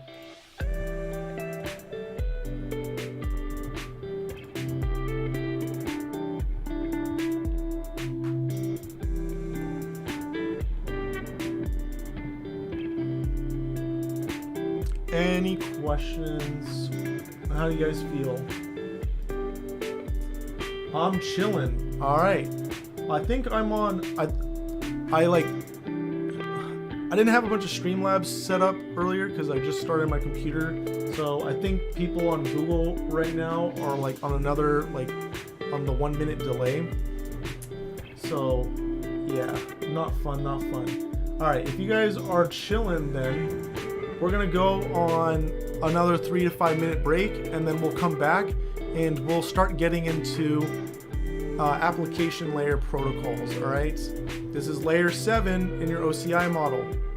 This stuff that we just went over is going to be on layer 4 of your OCI. Let's pull up the OSI model. It's going to be on layer 4 of your OSI model, all right? Because we're dealing with transportation, all right? Transport layer protocols. Oh, I guess I could have just looked right there. These are all layer 4, okay? All right, let's go on a break, and we'll be back in 3 to 5 minutes.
All right. We are back at it again. We're going to continue forward now, talking about some application layer protocols. Man, that is a mouthful. First, let's check and see if you guys had any questions or comments from previously. Looks like we're good. Looks like we're good right now. So let us continue forward, shall we? So we talked about ports a little bit earlier. I guess before we continue forward, this is on our GitHub repo. This is our roadmap. All right. If you go to our GitHub page and click on Computer Science Certificate Roadmap, we have all of the items listed that you need to learn in order to get your Comp Sci Cert through us. All right. Make it very, very easy. Copy and paste these into Google. Usually there's a Wikipedia page. Bam. Also, we're a non-profit and we're giving away these beautiful, beautiful hoodies. Look at this. Look how beautiful it is. If you have no money, just go to our site, click on our blog, and you'll see the week 3 giveaway. Click on that and you can enter to win. It requires you just to subscribe to our YouTube channel, follow our Twitch. It's very, very basic things. If you do have money, then you can come over here and donate to us. And you could potentially get stickers, our exclusive 100-day Rootkit stickers, our awesome t-shirt, and also one of these amazing sweaters. All donations are being matched up to $10,000 by an anonymous donor, and we have specific goals like streaming for 24 hours straight, shaving my beautiful, beautiful head, and the one that you guys definitely will not get to because I don't want you guys to, and that's shaving this beard. All right, let's not get to that one. What are my thoughts on ChatGPT? And I see no questions also from someone else. Great question. We'll go off topic for a bit. We are very much ahead, so let's kind of chat. I'll answer this question. So, OpenAI, I've been on top of them for a very, very, very long time. I've pitched products and made products utilizing their technology. Before the first time they went mainstream, and then multiple times after that, and while they were an actual nonprofit, but they kind of got money hungry and then switched. ChatGPT is great, but ChatGPT is very limiting. People are overhyped on ChatGPT. I know, controversial statement. Take it from the person that's very experienced with it. If you want more powerful functionality out it, use the base model. So if we go to OpenAI's site, and let me pull this over here and log in.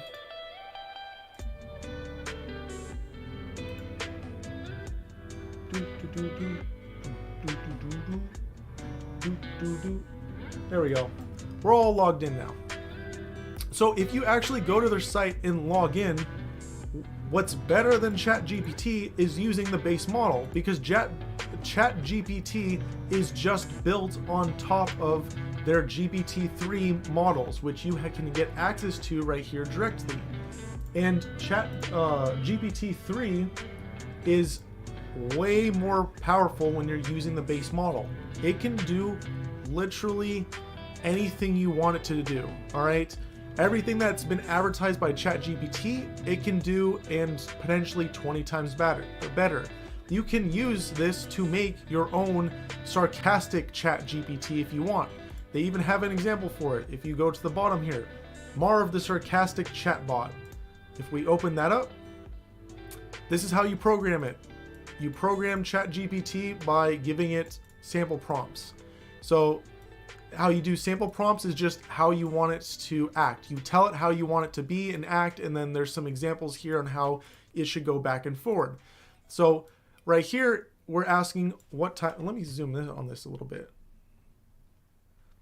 Right here, we ask it what time it is, and if we submit and try to get an answer, it's always time to learn something new. Look at that. It's like it knew we were streaming or something. It just interacted with us right there. So this is super awesome. Additionally, you get the benefit. I heard that ChatGPT is 100 times smaller than GPT-3. That is a lie. They are literally the same. They are literally built on the same thing. In GPT-3, there are several different versions of it. There's Ada, Babbage, Curie, and DaVinci. Each one is a different size in its model, but which helps it with the execution time. So for example, I'll rerun this and you can see it kind of takes a little bit. If I click here, 1, 2, it maybe takes 1, maybe 2 seconds to respond. If I go to Ada, which is really quick, it's gonna respond. It didn't even type, it just literally threw a text there, right? It's way faster, but the smaller models aren't as great as the larger ones for if you're doing more complex context-based things. They even tell you here in these little blurbs that Ada is great for simple tasks, all right? Very simple, and it's very, very cheap, way cheaper than DaVinci. Babbage is going to be better at simple tasks and straightforward tasks. That's not very specific, but the strengths down here are really good. So parsing text, classification in keywords. Babbage is great at moderate classification and semantic search.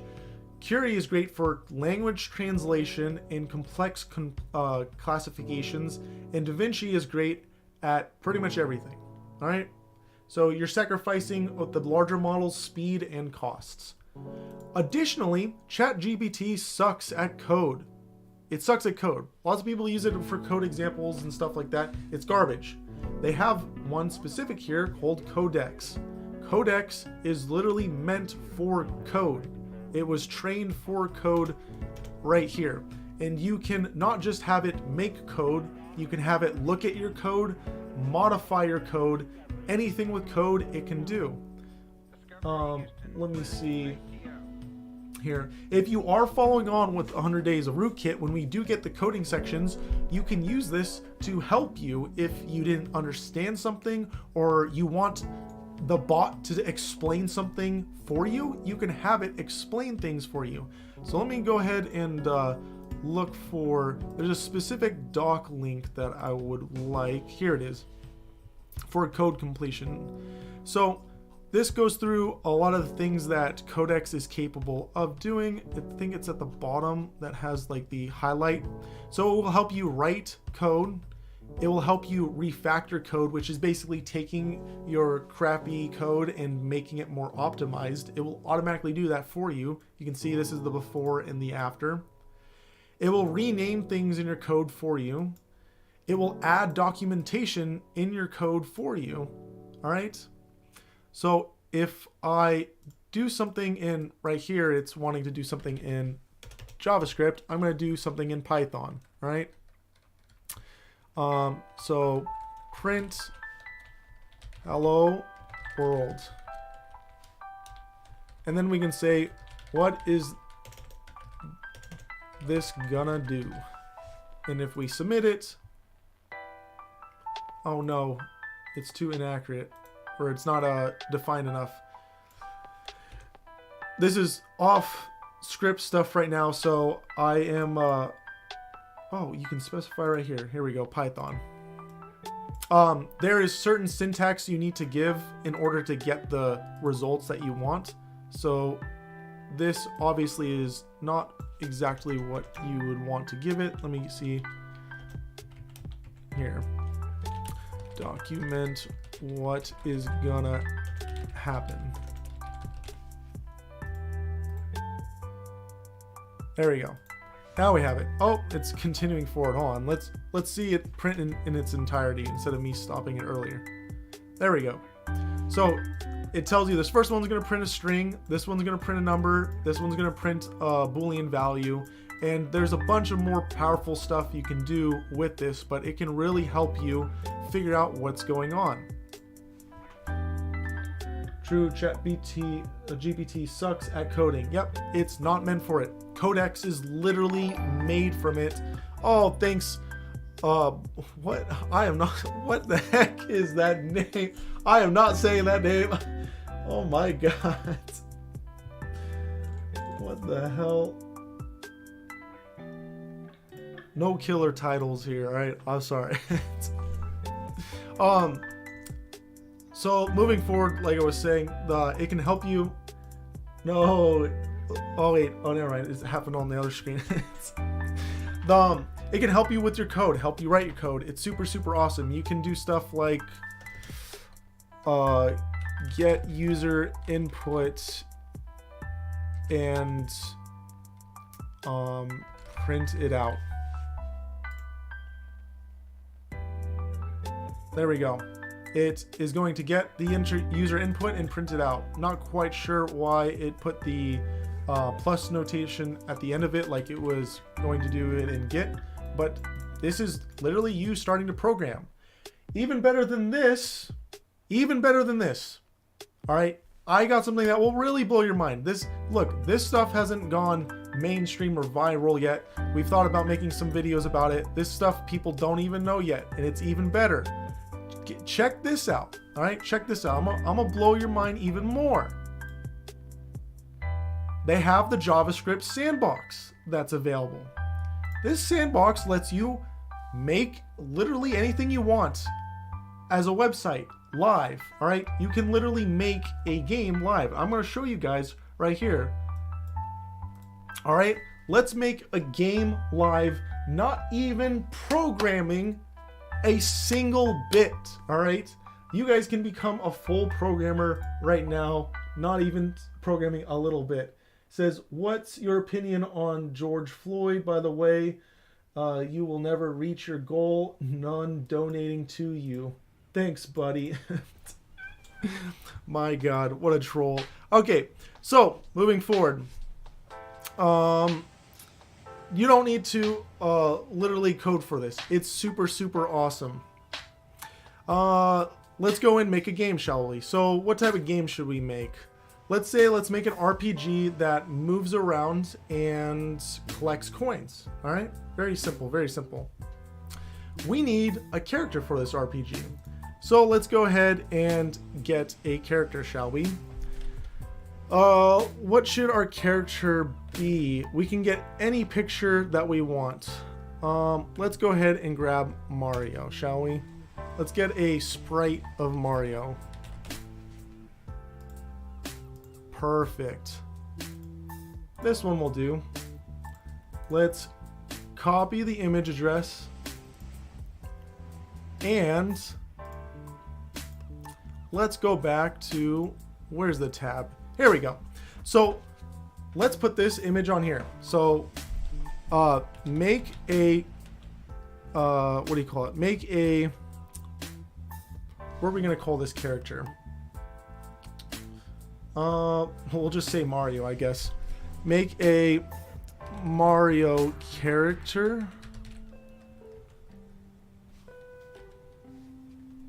And I think we can just start with that right now.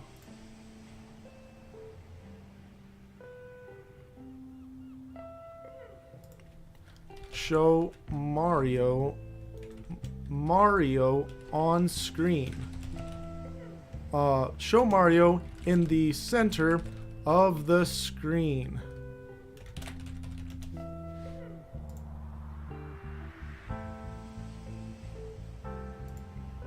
Why are you not showing? Sometimes it's a little buggy.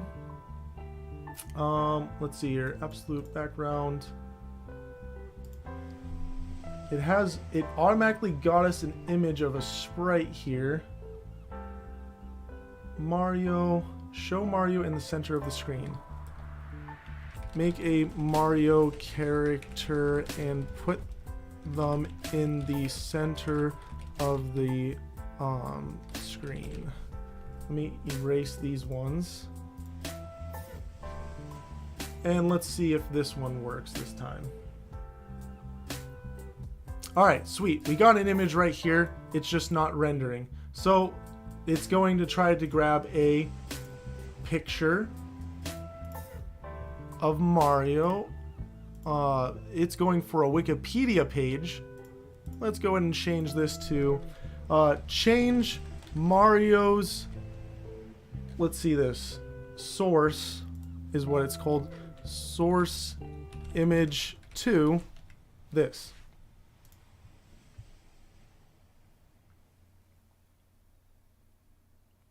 Bam.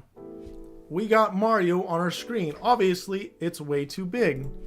So make Mario 90% smaller.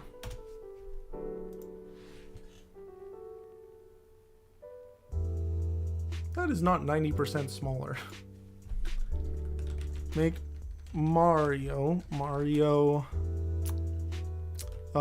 set Mario's size to 10%.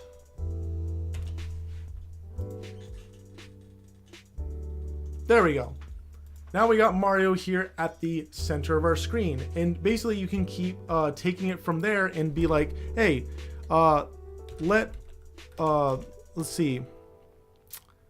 Let Mario move by pressing the arrow keys.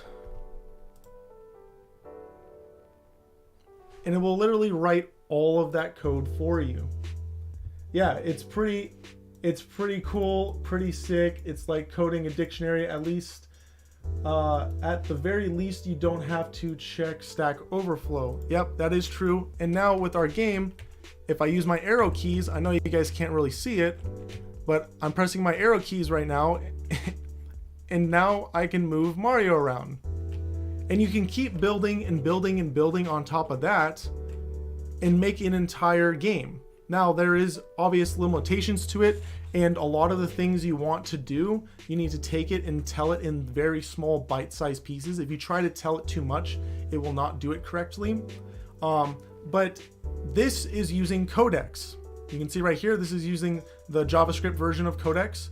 But if we look in our playground here, we have Python. We have a Python version, Go, C#, SQL, TypeScript, Bash. We have lots of different versions of it, right?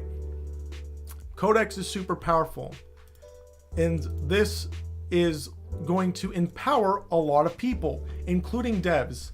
That's the other thing. Can I connect to a server? Sure, you can most likely have it connect to a server. I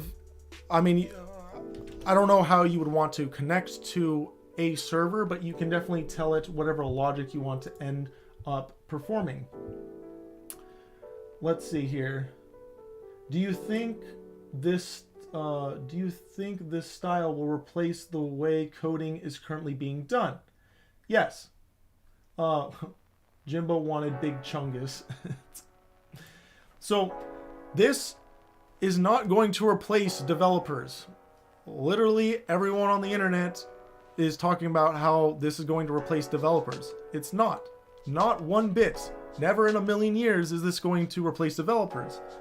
All this is going to do is let developers upgrade from using old, outdated tools like hammers and screwdrivers to now using things like power drills, all right, and cranes.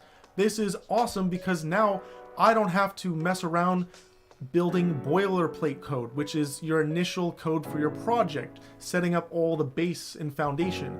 I can now have a lot of it automated and do it with these AI applications. It's super awesome, right? It's super awesome, super cool, a great innovation for the field.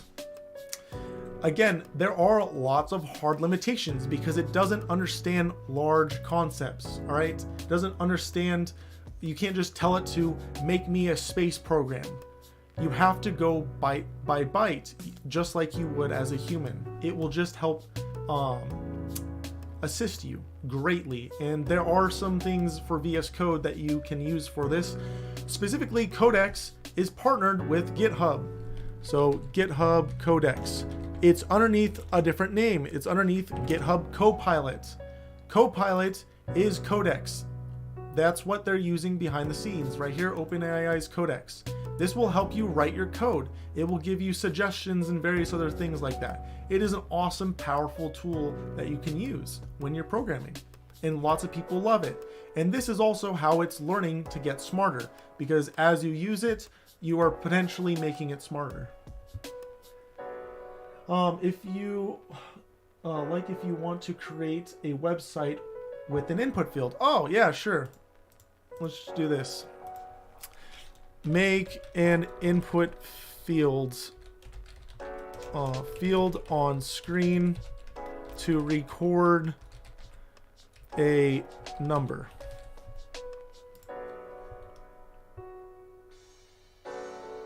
Writing all the code. There we go. Here's an port field on the screen. So I can now say, let's see here.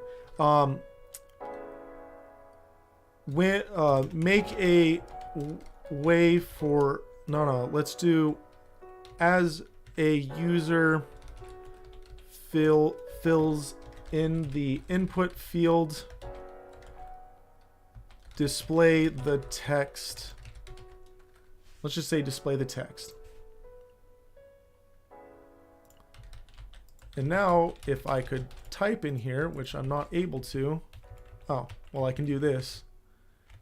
All right, looks like our error counter is going up right here because there is an error in this code. So again, part of the limitations. Not quite sure why. Oh, it's not display what the user types in the input box on screen. It's not displaying it properly right now. And it's just writing the same code. As you can see, there are some limitations, but you can do it if you spend enough time messing around with it. I've messed around with it a little too much, but you can do some pretty awesome stuff. That answer your question? Not for developers, just the way to code. It doesn't change anything fundamentally on how you go about, like how you need to program something out. It just assists you on programming. For example, a great example would be, I never remember how to open a file in Python. I always have to Google the 1 or 2 lines to do it. But now I can just basically tell the computer to be like, hey, grab the code for opening a file. And then it will just generate that code for me.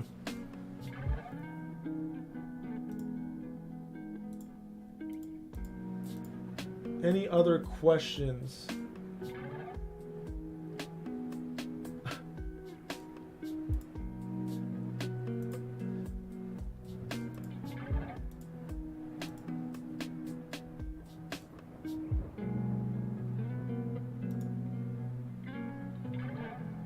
Any other questions at all? If not, let's go ahead and I guess we'll just talk about ports and maybe call that good for today's stream and then continue tomorrow, unless there's any other questions in regards to everything. All right, sweet. So we talked about ports a little bit last time. So let's just do a quick recap. So IP addresses have a dual purpose, all right? One is that network portion, and one is the host portion. The network portion is like a street, and the host portion is like the house address, or for this example, the apartment's number, all right? That will get you to, if you plug that into the GPS, that will get you to the apartment. Now, when you're at the apartment, you still don't know where to go, and that's where ports come into play. Ports tell you exactly where to go in the apartment. Think of an apartment as a computer. When you enter a computer because your internet traffic going through the cyber waves, all right, and you've just arrived at the computer, there's a bunch of programs that are running on a computer. What program are you supposed to go to? That's what ports are used for. Ports are used by applications to talk on the internet. They're basically the inboxes. Let's see what Google says about ports. Networking ports. In computer networking, a port or port number is a number assigned to uniquely identify a connection endpoint and to direct data to a specific service. All right? It's for a certain endpoint, aka like where you're exactly trying to go. And that where you're trying to go is a specific service. So we talked about a couple ports yesterday, like port 80, which is your normal web traffic, and port 443, which is your encrypted web traffic, which almost every single site that you visit is going to be by default. So if you see this little lock sign here, that's your encrypted traffic. Any questions on that? So let's see, here we go, the Wikipedia page for ports.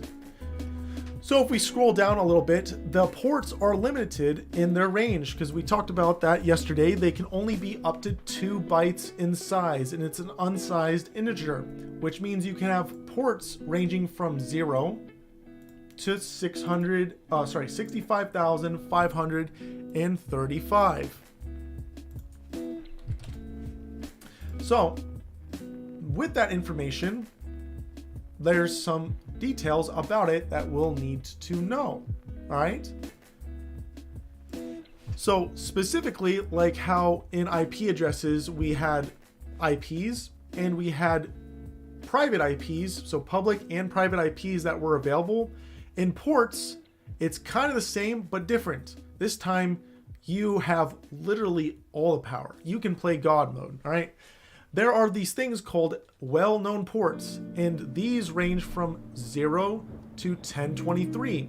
So ports starting from port 0 to 1023 are well-known ports, all right? They're also known as registered ports. Sorry, they're just well-known ports. Or they also known as registered ports. There's like there's not 3. There's like 2 different names for the well-known ports. I'm forgetting the other one right now. But these are commonly associated with very common applications like your web traffic on port 80 or on port 443 when it's encrypted. You also have other things in here like POP, which is for your mail. Also your SMTP on 25 is for your mail. Also, any of you guys that are familiar with SSH, that happens on port 22. And if you ever used FTP, that could be happening on potentially port 20 and 21. All right? These are just all well-known things. There are a lot of different well-known applications, a little over 1,000. So how do you figure out maybe what's running on your computer right now? And like what services and applications are on your computer that are actively have ports open trying to listen for other things? Well, there is a command we can run. If you open up PowerShell, all right, we're going to run an application to see what currently is being port 666, the one that modernized multiplayer video games, Doom baby. We'll go over that in a second. So when you open up PowerShell, you can type in a new command in here called netstat. When you type in netstat, it will print out a list of active connections you have and the ports associated with them. So sometimes this might take a little second, so we'll wait. It will also tell you who is connected to what. So local is you, and this is where you're connecting to. So this is the different various servers I'm connecting to. It's mingling IP addresses and domain names, and then what that service is. Now, depending on what you're doing at that current time, this will be different, and I don't understand why this is taking so long right now. Let me stop this and see what commands I have here to try to make this a little faster. Display fully. Yeah, I don't know why it's doing that by default. Oh, maybe we want the TAC A. Can I have it so it doesn't display the names? Because that's kind of confusing.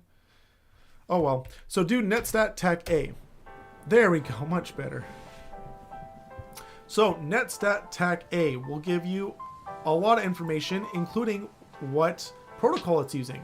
You'll see these are all using TCP, and there may be a couple using UDP, which I'd be surprised if we're not using UDP since I'm streaming right now.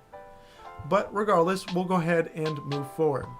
So you'll see that these ports are currently open on my computer. all right, all these various items. We have 2 here in the well-known range. So if we don't know what 445 is and we're confused and we're like, why is port 545 open on my computer? Is someone hacking me? We can copy the 445 and we can Google it, since it's not showing up here on the Wikipedia page. Port 445. And we can see that, oh, phew, I'm not being hacked. It's just a Microsoft networking application for NetBIOS. So this is some Windows Microsoft goodness. A lot of these that you'll see that are open are going to be, can I stop this? So if you are running this and you want to stop it, if you hold down Control and C on your keyboard at the same time, that will forcefully stop a command that you're running. So 135 is another one, all right? And these are all very well documented. If we go to port 666, which is one of Jimbo's favorite one, you'll see that this is associated to a lot of Trojans, but we're gonna ignore those ones right now and look at Doom. The video game Doom, when it was first made, it utilized port 666. Super awesome, just so you guys know. Just some fun facts, all right? Thank you, Jimbo, for reminding us. So, well-known ports. So why are these called well-known ports? These are for established, logged applications that run on these ports, and they're basically saying and asking everyone else, hey, we called dibs on these. Don't use them. Sucks to be you. But guess what? You don't have to listen. You can do whatever you want. It's your computer. You can use whatever port you want. It's not recommended if you're gonna be hosting a server to be utilizing these ports, but you can if you want. It's totally up to you. There's no rule, regulation, or law saying you can't do this. And other computers will talk to you on these ports if you're not running the known associated application that's supposed to be with that port.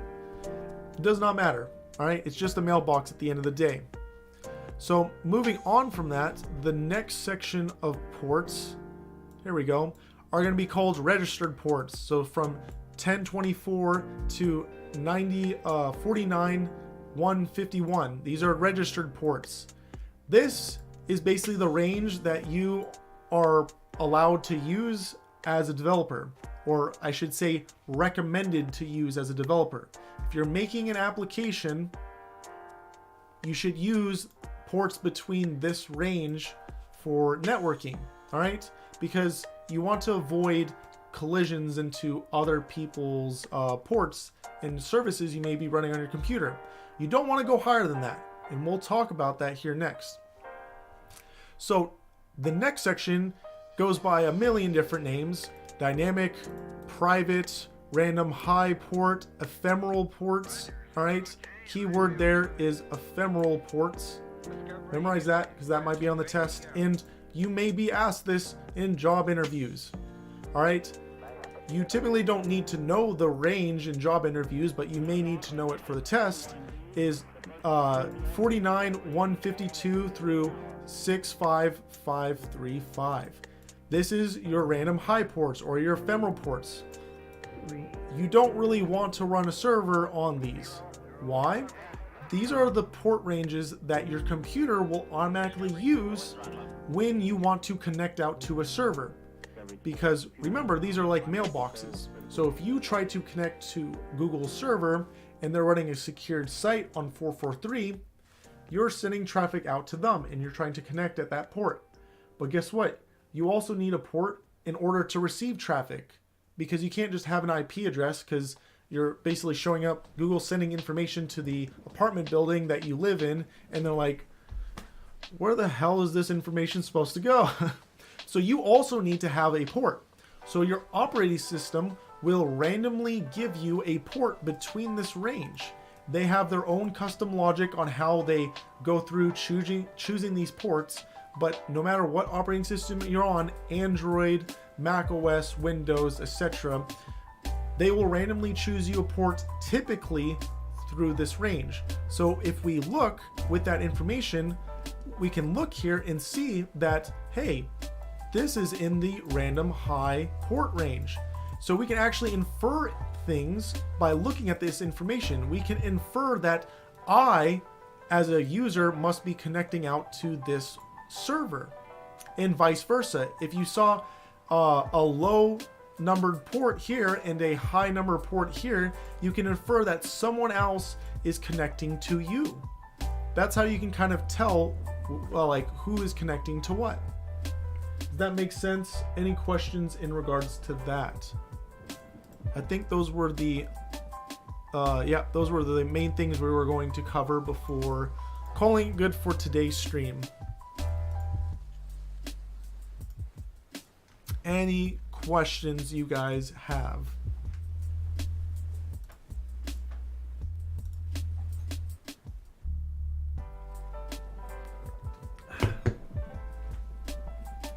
Now, you YouTube people are lagging behind because I didn't do a low latency stream today. Kwai says she's all good here. Just wait for the YouTube people to catch up and see if they have anything they want to say. Any questions in regards to ports? Just remember, ports, like your mailbox, all right? It's how you're going to get traffic, how you're going to send traffic, and where you're going to send it to specifically, and how you're going to get it on your machine. Remember the 3 different ranges: well-known, registered, and the other, all right? Specifically, ephemeral ports, all right? Or they're called random high ports, dynamic ports. Anything that's not registered or well-known ports, usually they're going to be referring to this last little bit. And again, it's not recommended. You can if you want. There's nothing stopping you. But it's not typically recommended, because when you do use a port in that range, you're taking away from the available ports your computer can potentially use when connecting out to services, when you're actually like going to a website or something. And every single one of your tabs potentially could be a different port connecting out. So if you have 10,000 plus tabs, you're going to be running low on your ephemeral ports here. All right. If there are no other questions, we're going to call that good for today. We covered a good amount of information. Tomorrow we're going to continue forward with our application layer protocols. We're going to talk about some more protocols. We're going to talk about some processes in them. We're going to talk about URLs and domain names and how all of that jazz works and how things are actually being done behind the scenes of the internet. Super, super awesome stuff. Well, I will see you guys tomorrow on the next one.